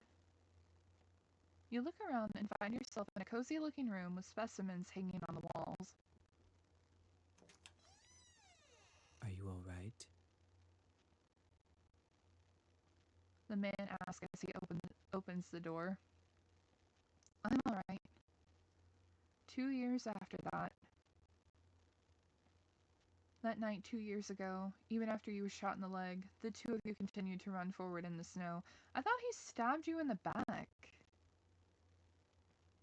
Fortunately, the wind and snow were strong enough to cover up your whereabouts, so you were not caught up.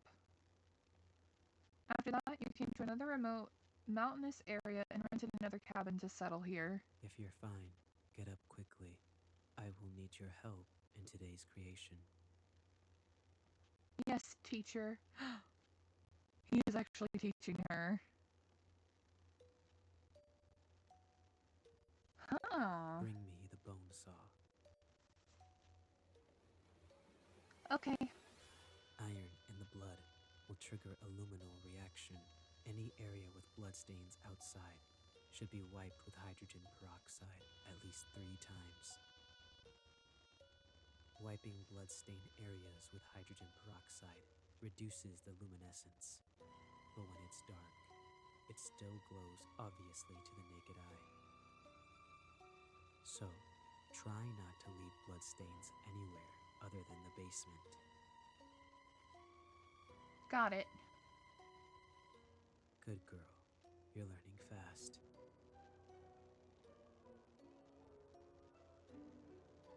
He teaches you carefully, every step and every detail. You assist him in cleaning up crime scenes and assisting him in completing his creations. During the day, you pretend to be good citizens under false identities.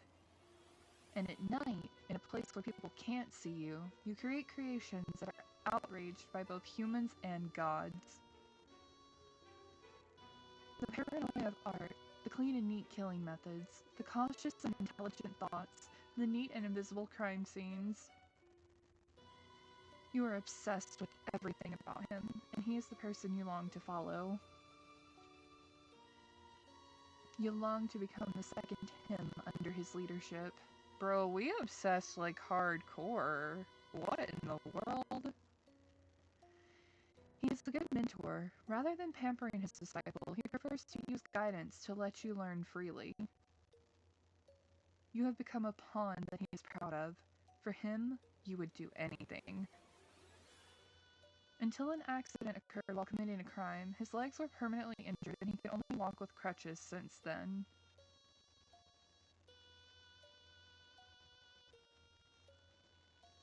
He is already in his 40s at this time, but you feel that the traces of time make his elegance even more charming. Bro, tell me why this looks like Asa. Tell me why this looks like Asa. But better. Better looking Asa, I should say. Just when you think that the Bloody Painter's evil deeds have come to an end. Take it. I have nothing left to teach you. Is he gonna give us the mask? Teacher, what do you mean by that? You seem to like this mask very much.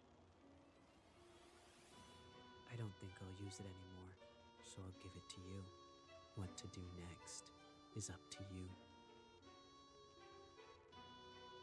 He gives his mask to you. Yep, I knew it. You look at the mask in your hand and seem to understand the meaning of the teacher's words. You think to yourself that maybe your encounter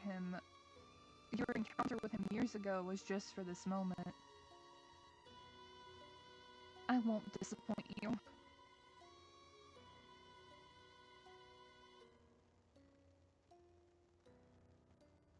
The legend continues.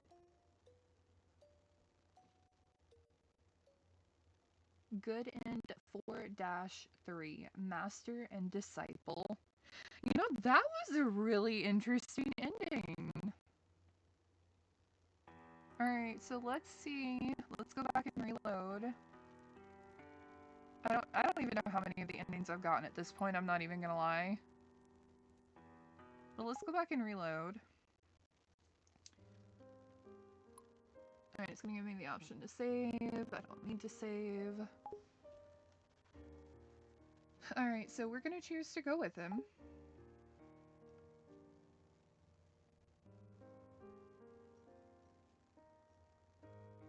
What do you want me to do? I'm fine with both choices, but I need you to look me in the eyes and tell me, what do you prefer me to do? You stare at his eyes. I prefer.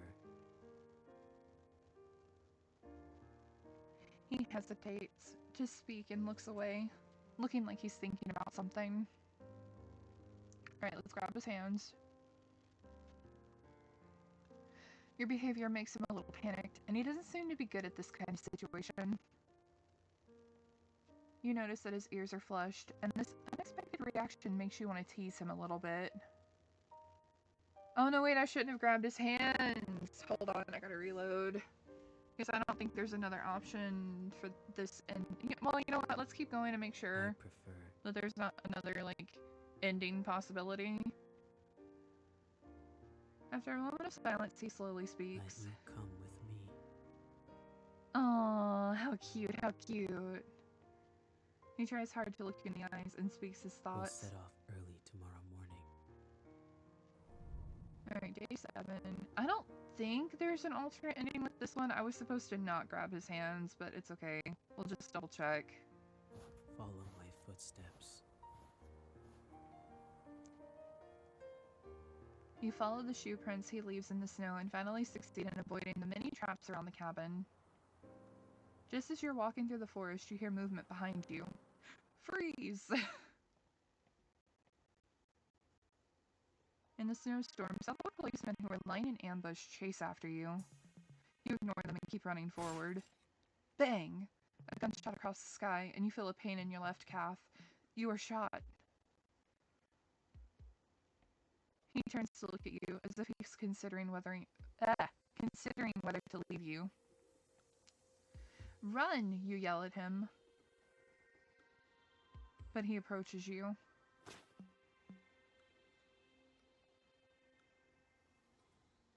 And he holds you in his arms. You feel a warmth on your forehead. Yeah, I don't think it changes.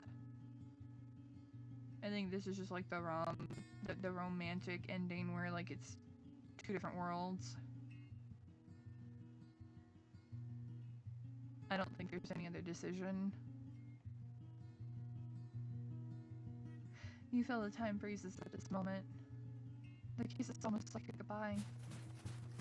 Then he leaves you and runs forward, disappearing into the heavy snow. Yeah. Yeah, okay. Menu, let's load. Because I wasn't supposed to hold his hands. That's where I messed up. Okay. So let's load from here.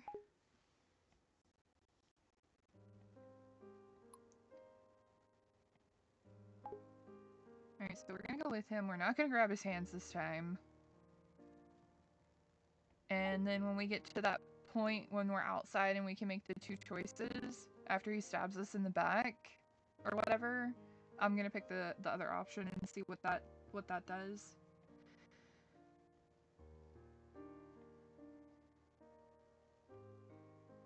I'm fine with both choices, but I need you to look me in the eyes and tell me, what do you prefer me to do? You stare at his eyes. I prefer. He hesitates to speak and looks away, looking like he's thinking about something. Alright, so we're not gonna hold his hands. Do nothing. If I take you with me, you might become a burden in the process. But if I don't take you, it will be even worse if you reveal my information to the police. He calmly analyzes the situation. So you might as well come with me. Alright, so now we're back about where we need to be. Follow my footsteps. You follow the shoe prints he leaves in the snow and finally succeed in avoiding the many traps around the cabin. Just as you're walking through the forest, you hear movement behind you. Freeze! In the snowstorm, several policemen who are lying in ambush chase after you. You ignore them and keep running forward. Bang! A gunshot shoots across the sky, and you feel a pain in your left calf. You You are shot. He turns to look at you as if he's considering whether to leave you. He approaches you.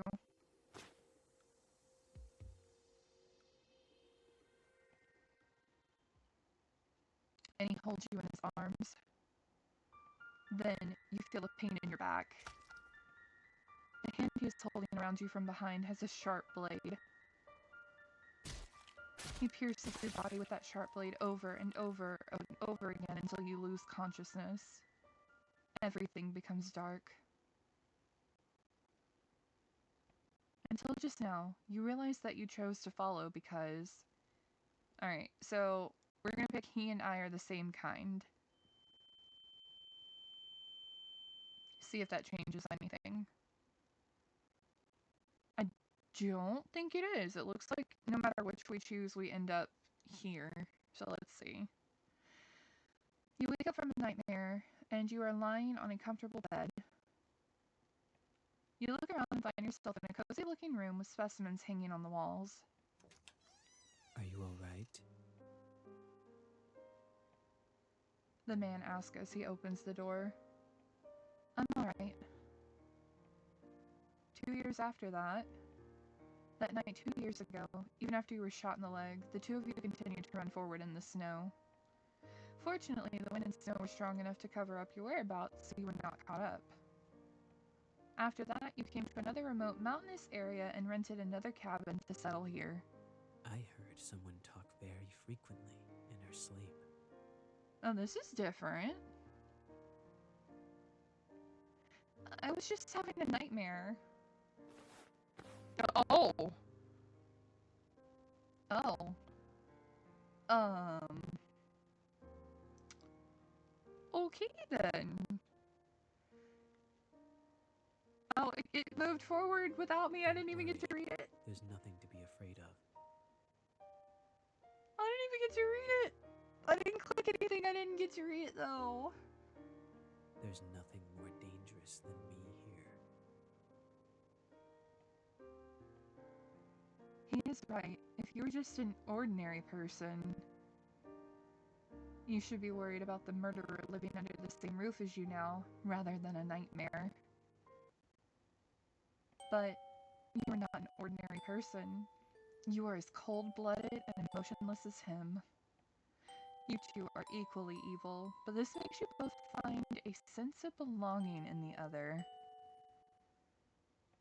Living with others made him feel uncomfortable at first, but living with a crazy person like him doesn't make him feel uncomfortable. Because you can always quickly know what the other person is thinking, and you also know clearly where the other person's boundary is. You live under the same roof, but you don't interfere with each other. He continues to commit crimes, and you sometimes participate on a whim. You have each other by the short hairs, and you know that if you expose each other's crimes to the public, then you will be finished too. So you more or less cover each other.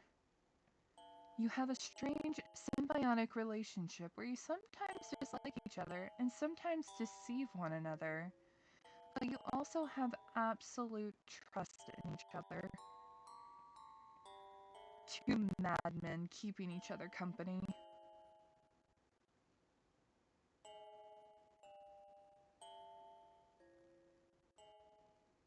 Good end. 4-4 Madman's House. Okay. Honestly, truthfully, I'm not sure if there are any other endings. Let me... Hang on. Allow me just a few moments to like go and double check.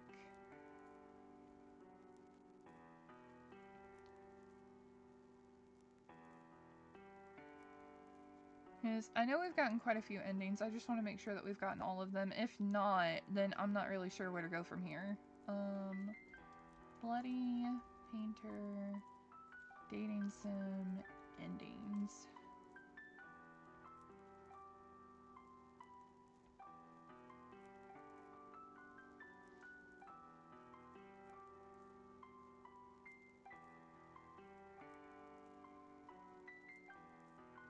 Alright, different worlds we got. Favorite work we got. Master and Disciple we got.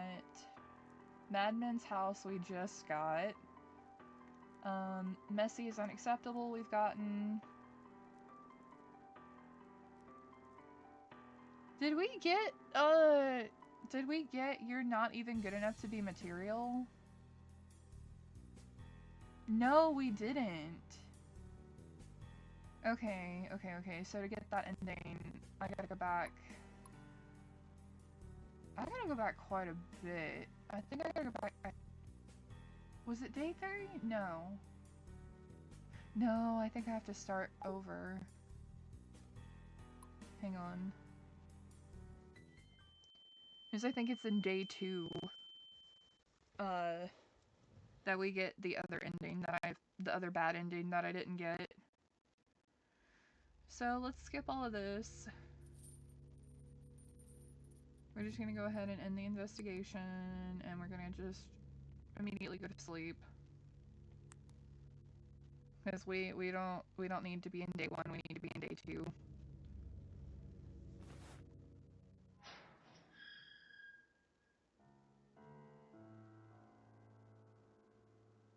You not the 7. There won't be space if you die now. You'll rot. Alright, so we're just immediately sleeping to end the day.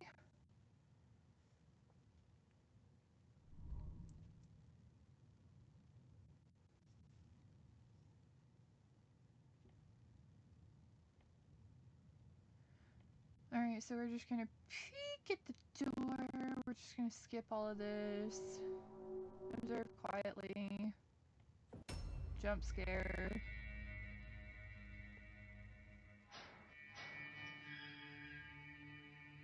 Alright.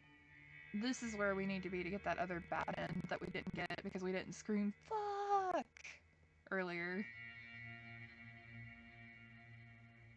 That's the one option I think I forgot to do. What the hell are these sick stuff? So disgusting! You say all the curse words you can think of in your life. Those aren't really curse words.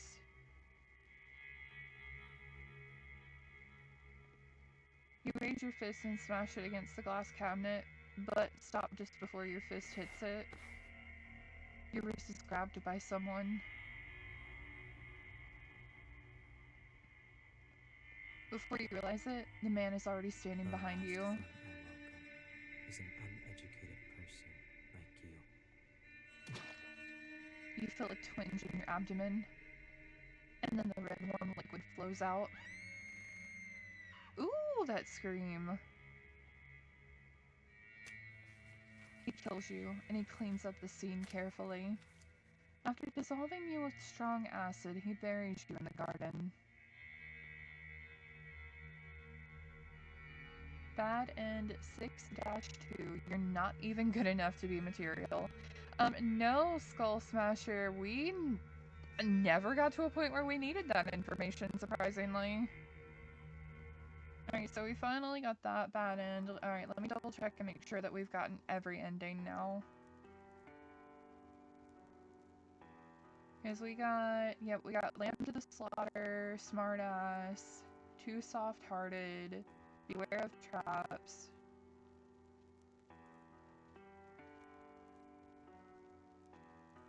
While investigating the living room, find a lockbox on the shelf. You can discover info by looking through the bookcase. A random set of letters and numbers. Alright, so I'm gonna Google and see if this actually means anything.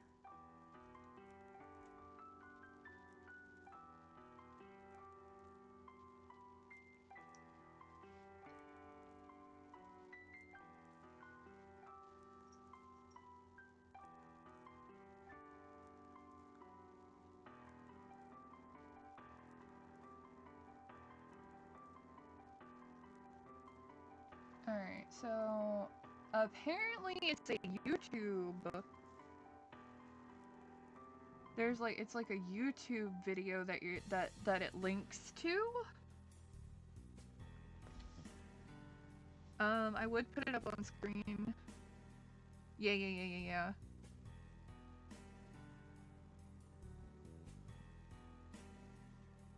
Yeah, it is. It's a YouTube video. No, it's a YouTube video. It is. I am literally about to watch it as we speak. I would put it up on screen, but I don't want to get, like, copyright anything.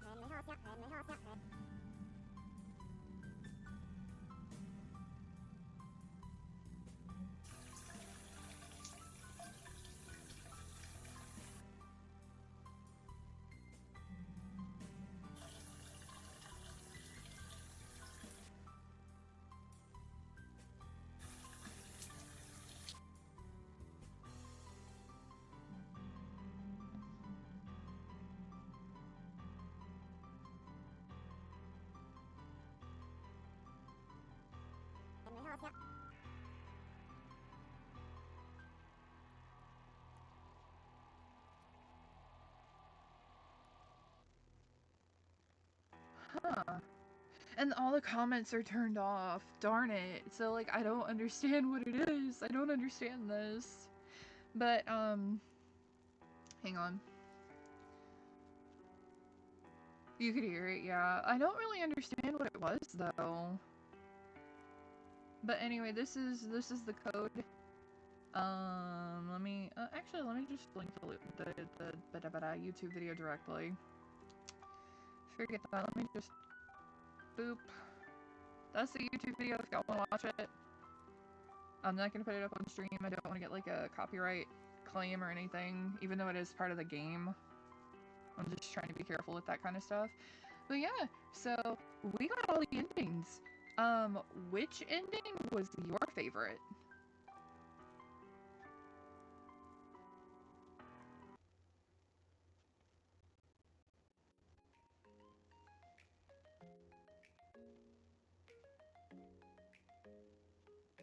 Alright, hang on one second. Let me readjust myself in VTube Studio briefly.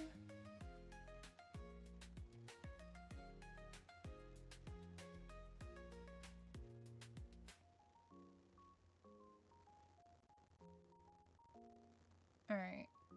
I missed 20 minutes, so I don't know. Oh, yeah. I'm sorry, Skull Smasher.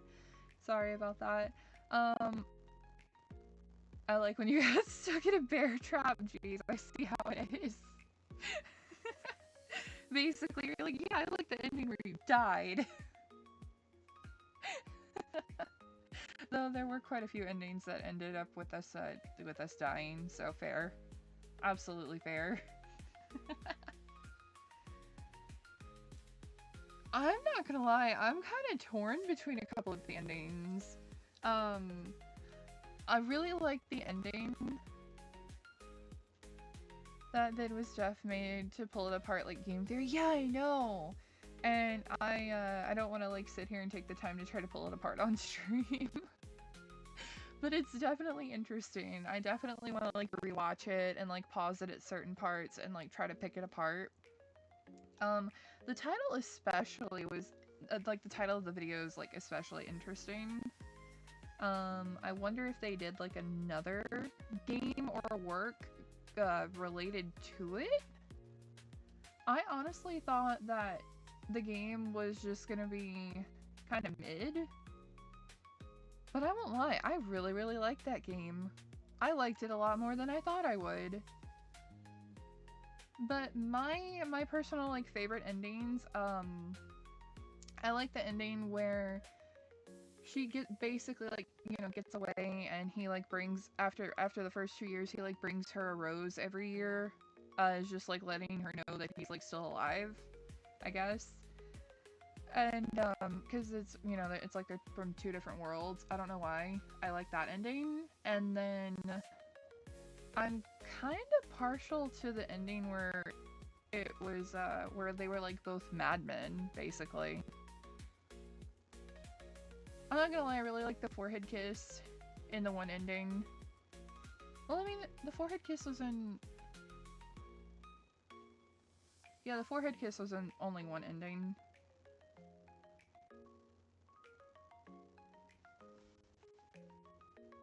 I don't know. I I guess I'm weird and kind of like games like this. I don't know what that says about me. What does that say about me, chat? That probably makes me seem like a weirdo. Like, I enjoyed this game a lot more than I thought I would, and I think that probably says a lot about me. Oh man, that was so fun though. I really enjoyed playing that. It didn't take quite as long as I thought it would though, so I'm kind of sad that like there wasn't more, I guess. But we pretty much, I think, explored everything that we could. I think I actually explored everything that you could. Because we got the lockbox, which gave us that code for that YouTube video, which was like the only like secret thing in the game. Because I literally tried like every combination of like dates and birthdays that I could think of until it was like, oh wait, 10-1, like 1001. I don't know if they did that on purpose, like a computer joke, like binary code joke, one like, you know, 1001.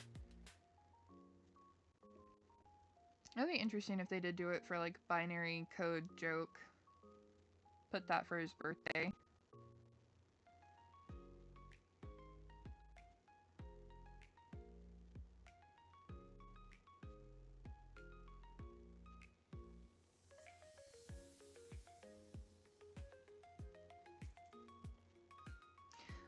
I'm still like sitting here processing like all of the endings that we just went through.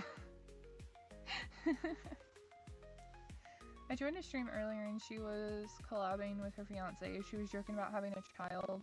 It was just a teddy bear, and I said I'd steal it. And he got unnecessarily defensive. LOL. When I said I'm leaving, he said fuck you. So I said love you too. Oh my goodness. But yeah, no, going back to the game, that game, I'm not gonna lie, I really, again, as weird as this sounds, I really enjoyed it. All of the endings were pretty good. I think it's kind of cool how like if you don't play it properly, like if you don't like try to actually survive in the very beginning, you can like fuck up as early as like literally your first interaction in the game, which is what I did. Immediately like messed up doing all the things that you can do. Just because you can do something doesn't mean you should. Funnily enough, I tell my cat Mittens that all the time because she'll like jump up on tables and counters and stuff that she shouldn't be on. And when I pick her up and put her down, I'm like, you know, just because you can do something doesn't always mean that you should. So I kind of like found out in game the hard way, like to take my own advice. It was a good game though. Yeah, I really enjoyed that. Like, honestly, I could see myself going through and playing it again sometime. Off stream, mind you. But yeah, I won't lie, that was actually pretty good. I also want to see if this developer made any other games in similar style, like the art, you know, the RPG pixelated whatever style. Well, that wasn't even pixelated, but you know what I mean. Yeah, we 100%ed it. We got every possible ending, and then we unlocked the secret box to get that YouTube video link. But I wonder if anybody's like decoded that video yet. Hang on, I want to open up Steam and see if the game developer has put any other games out there.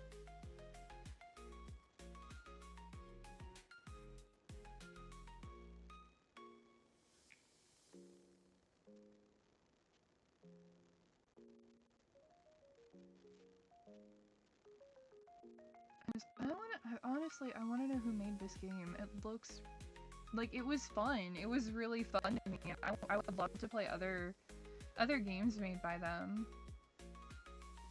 How far to the right can you look? Like that. That's as far as I can go. So it's not really like a side view, but it's like it is, but isn't. If that makes sense.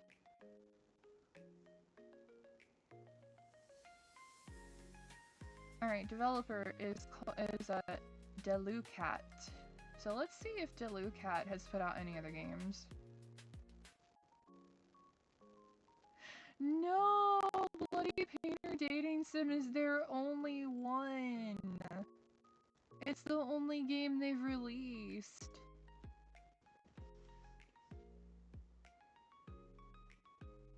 That's your left to the right. Well, I mean, I am looking left right now.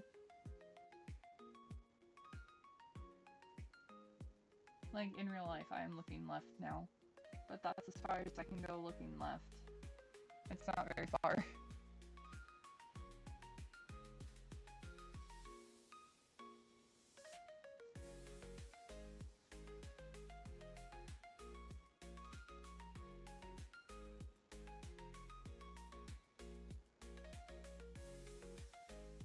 Oh goodness, it is already like 1:30 in the morning. Holy. It works maybe, not really. It doesn't really. It does, but doesn't, if that makes sense. But I'm so sad that this is the only game that they've released. Do they have any upcoming releases? No. I can't believe that. This is so good. And it came out in 2024. It came out October 10th of 2024. So is there a good ending? All I saw was you die. No, there were actually plenty of good endings. Hang on, I actually have the list right here. How many good endings did we get? 1, 2, 3, 4. Okay, so there are 4 good endings, and then 1, 2, 3, 4, 5, 6. And then 6 bad endings. So overall, there are more bad endings than good endings, but the good endings were pretty dang good. My eyes are on fire. Help! Oh no! Oh no, I hate it when that happens. That happens to me sometimes. Like my eyes like feel like they're burning, and then they just start like watering, but burning still, and it's just like, oh my god, help! I'm so sorry. I honestly, I have no way to relieve pain when that happens. I don't even know what you're supposed to do when that happens. I just, like, deal with it.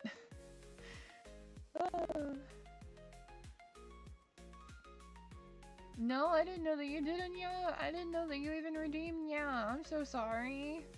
I didn't see it. Hold on. Let me go back and chat really quickly.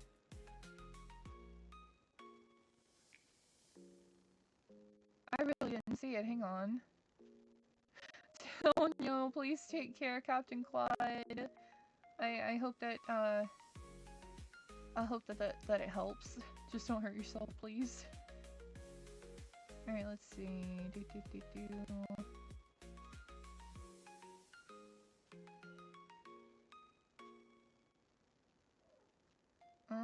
I see stretch redeem. Hydrate redeem.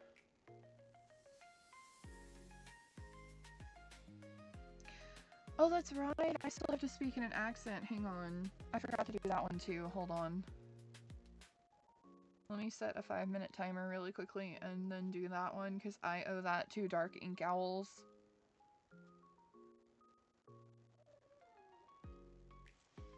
Alright, now I have to talk in an accent for the next 5 minutes. Let's hope that I can keep that up while we are doing our just chatting. I would have done it in the middle of the game, but I really wanted to focus on the game rather than having to focus on my accent. Are they even still here? I don't know. I don't know, but I'm still going to do it. If they happen to watch the VOD, then they can see that I did it, because I did tell them I would do it after game, and I totally forgot until I went through and saw that it was still there. So I do apologize for that. But I really wanted to focus on the game, and I wanted to focus on the fact that I wanted to do something horror related on Valentine's Day, or what was left of Valentine's Day when I started. But after the 5 minutes is up, then I will do your reading. so don't worry. I will get to it. I just one thing at a time. I can't do a British nya. That would sound quite odd, I think. I don't think I have the capacity to do both and make it sound good.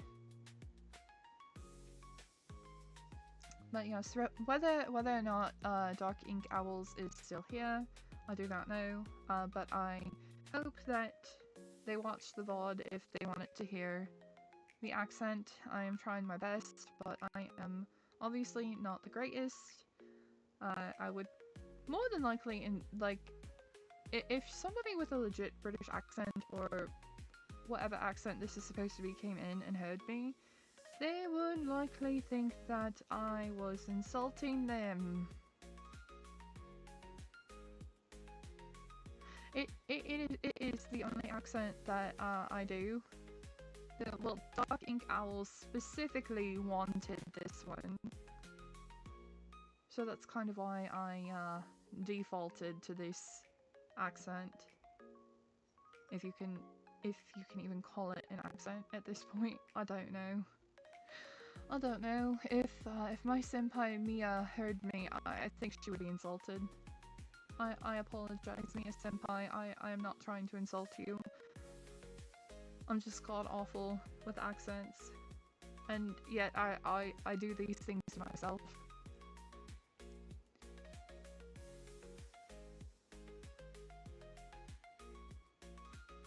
Oh, right. Skull Smasher, what did you end up doing for Valentine's Day, if you don't mind my asking?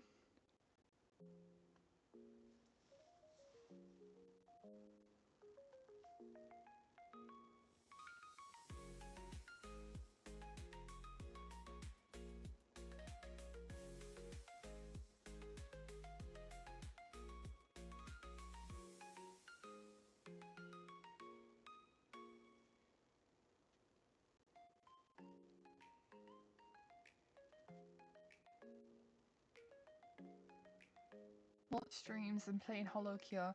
Oh, I actually downloaded Hollow Cure last night, but I never had the chance to play it.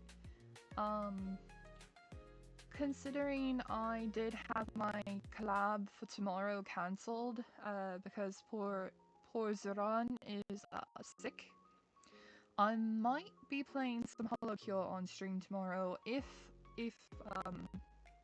my laptop can handle it. I've got to see what's going on with my technical issues and go from there. But I might be playing tomorrow on stream since I have to come up with something else to do on the fly. I'd have drawn you, but I have no side profile, so I need to make a new post for you since I have no side view. I mean, there's not really much to the side. I apologize, I don't have a reference sheet. Unfortunately, my art mama did not provide a reference because live 2D models, I guess, don't need that kind of profiling references. I don't know. My $100 laptop can handle with some lag, so yours should be able to handle it. Well, it's been overheating. It's been wanting to overheat lately, and I'm looking into a new cooling pad that has its own power system rather than cycling the power through the laptop itself. And I believe perhaps if I had something like that, then I would not, I might not have as many issues due to the heating. But again, I'm not 100% sure. I'm no techie. And the 5 minutes is up. Huh. Thank goodness. Alright. Now I owe you a nya. So hang on. Nya nya. I hope I did it justice. My problem is I cannot imagine how things look, so I need a front view for visual reference. I'll try this pose, but if it doesn't work, I'll make a new one. That's okay. I mean, if you want to try, by all means. If you'd rather find a different pose, no worries. I won't fault you for it. If I had the money to commission my art mama to make me a reference sheet, I would. But I currently do not have like $65 that I can spare for art from her. So So I'm just gonna have to deal for now, but if I can ever get any extra funds, I would definitely love to commission my art mama to like make a full reference sheet for my character. That would make me really happy. Has anyone drawn you? Yeah, I've had a couple of people draw me. Actually, Trix, her art papa drew a picture of us together earlier today. I haven't seen drawings of you yet. What? That's so weird because I know Moonlight used to draw me quite a bit, and I know a few others have drawn me, and I've reposted them. I've like retweeted them. Let's see.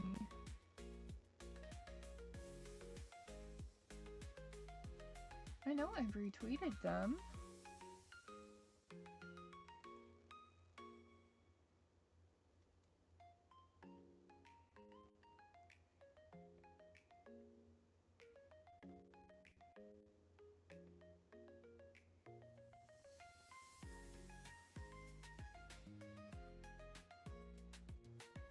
Yeah, I know Moonlight's done a lot of art for me, which is adorable.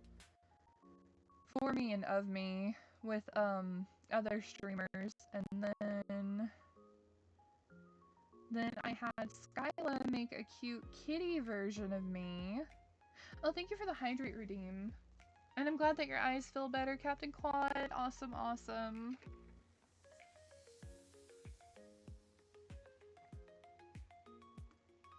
Okay, there we go. Hydration has been consumed.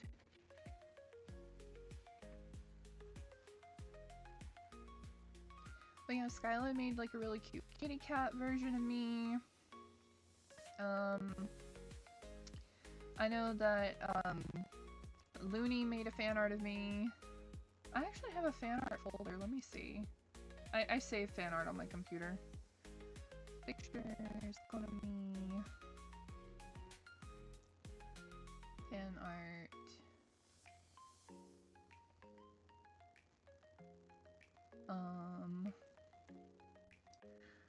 Alright, so yeah, I've got quite a few that Moonlight made. Looney made 2 versions of the same one. Actually, Looney was the first person to draw fan art of me.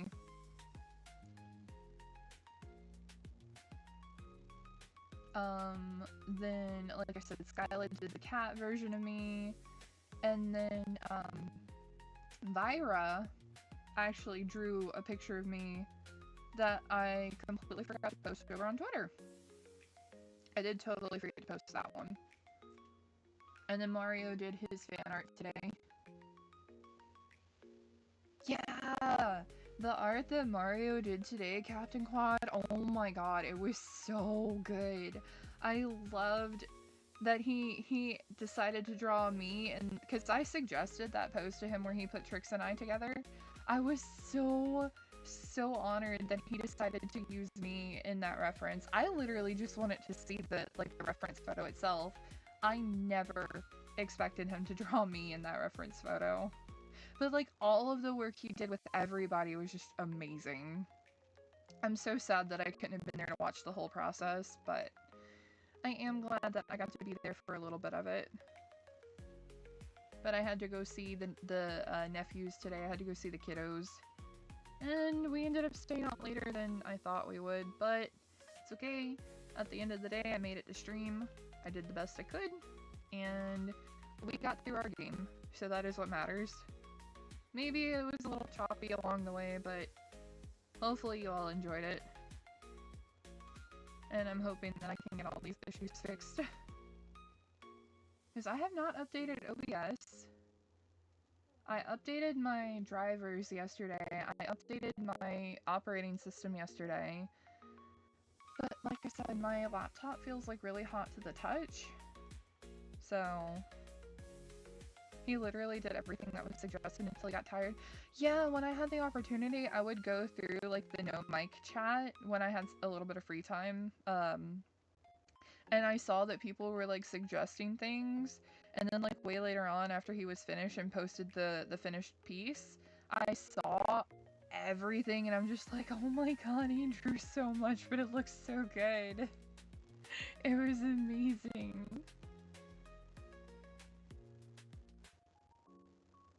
I just, like I said, I wish I could have been there for the entire process, but I'm glad I got to see some of it. Your laptop battery isn't swelling. It shouldn't be because, this laptop is not that old. I've only had it since October.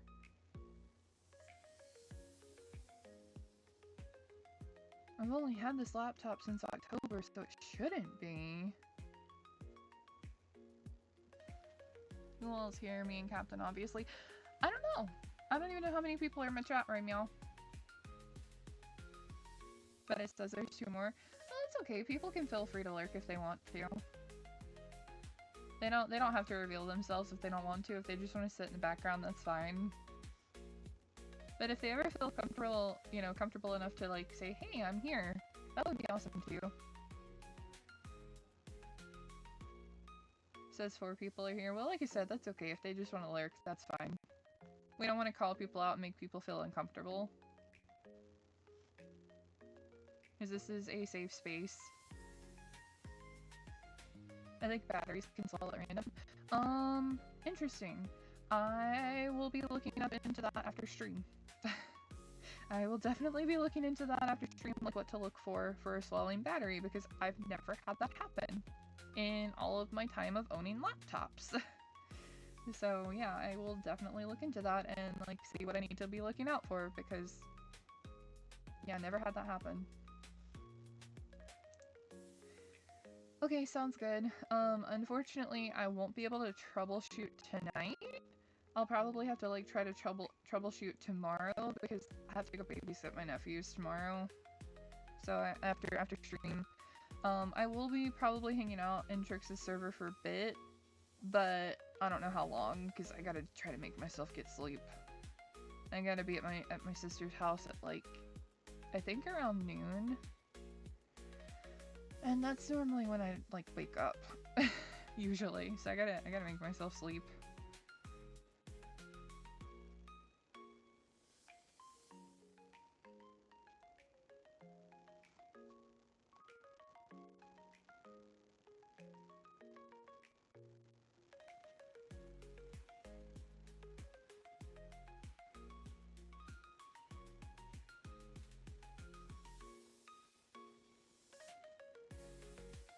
I'm not saying Cap is doing it, but I am just giving a warning. Be careful who you take advice from, because some people make stuff up just to be thanked by you and seem smart.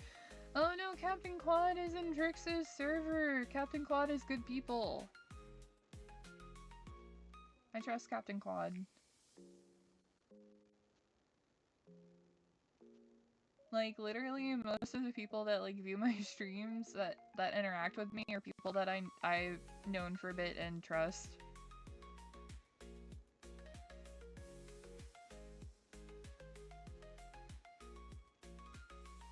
Well, no, I'm aware, Skull Smasher, but like I said, most of the people who come in here and chat with me are people that I've known for a while, so I trust them. My laptop was literally a ticking time bomb. Oh, wow. I pray that's not the case with mine, because I would cry. Because I don't have the money to replace the battery on this thing. Like, if my battery was swelling and I needed to replace it, really, I truthfully would probably cry, because I have no idea how I would do that.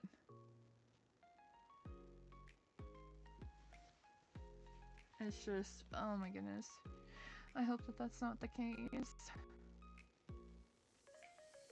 It's really got me worried now, but I'm gonna try not to worry about it too much.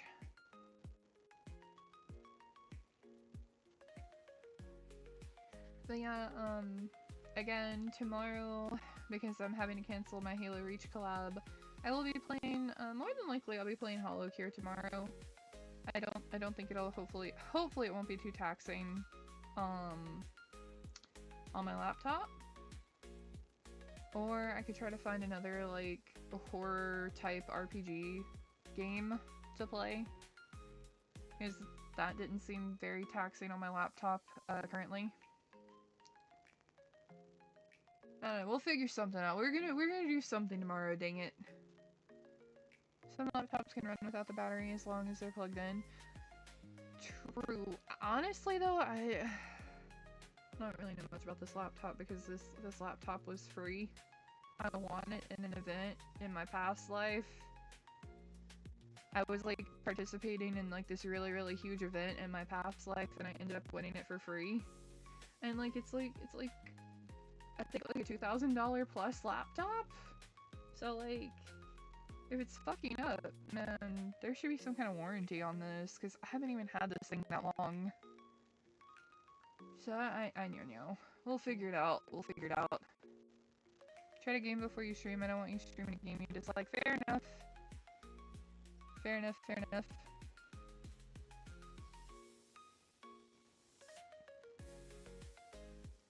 I mean, Hollow Cure seemed like fun. I was watching Trix play it and it looked like fun. Then I saw Looney play it last night, I think it was, for a little bit. And it looked like fun. I appreciate it, Captain Claude. You're such a sweetheart. Thank you.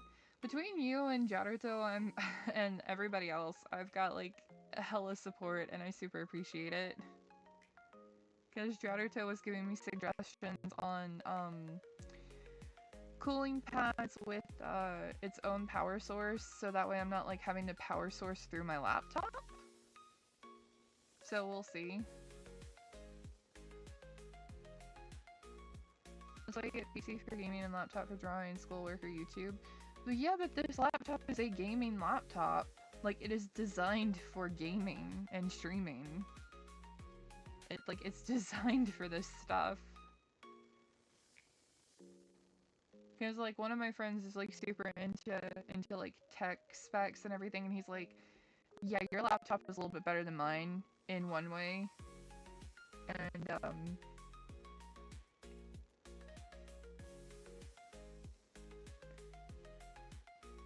clearly not.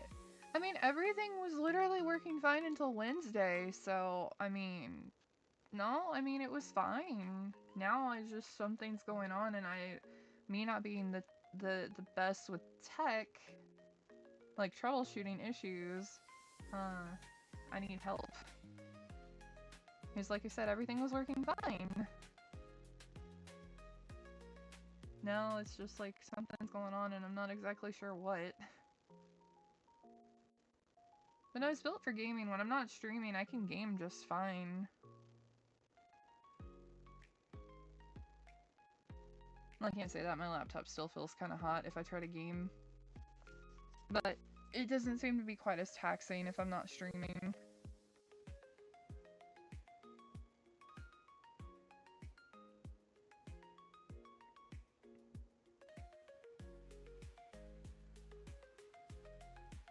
You have tech friends, get them to help. There's a way they can take control of your laptop from theirs and fix it for you. Yeah, but if it's like...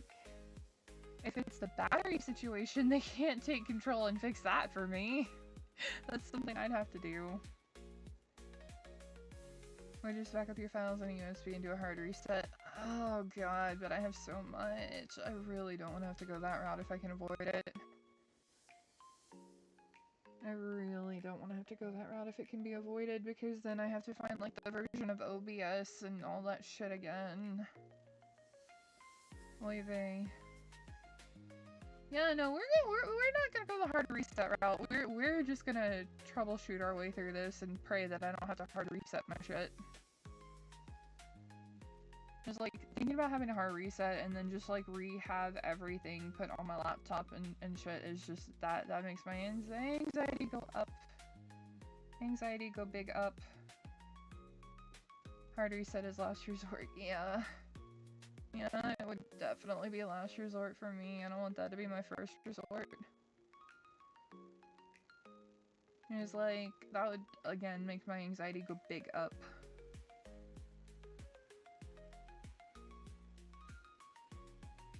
Oh, Mittens! Hi, silly kitten. What are you doing up there?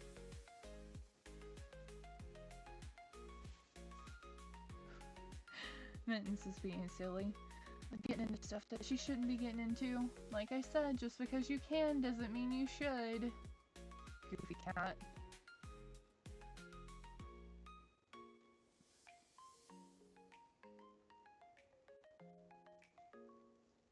But anywho's it is getting kind of late over here. It is 1:45 a.m. for Konomi, so I'm gonna go ahead and call it a night for stream. But thank you guys so much for hanging out with me. Thank you all so much for wanting to, support me and help me with my tech issues. I do apologize for like any and all scuff that may have happened during stream, and I appreciate you all for being so patient with me.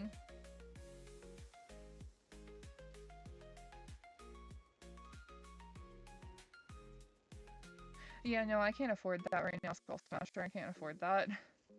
But again, thank you all for being so patient with me. I hope that you enjoyed this special edition Valentine's Day stream. If you do want to support me, again, my throne is over in my About Me section. There's no, there's no urgency to, like, if you can't, I understand. Everybody's going through tough times right now, myself included. So I get it. But if you can, that would be amazing. If not, no worries. Let me see who's online to see who I can raid. Let's see who we can raid, guys.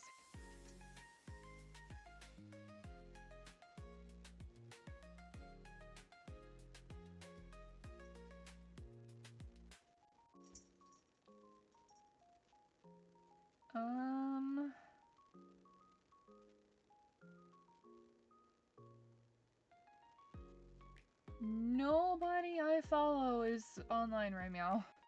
Oh no.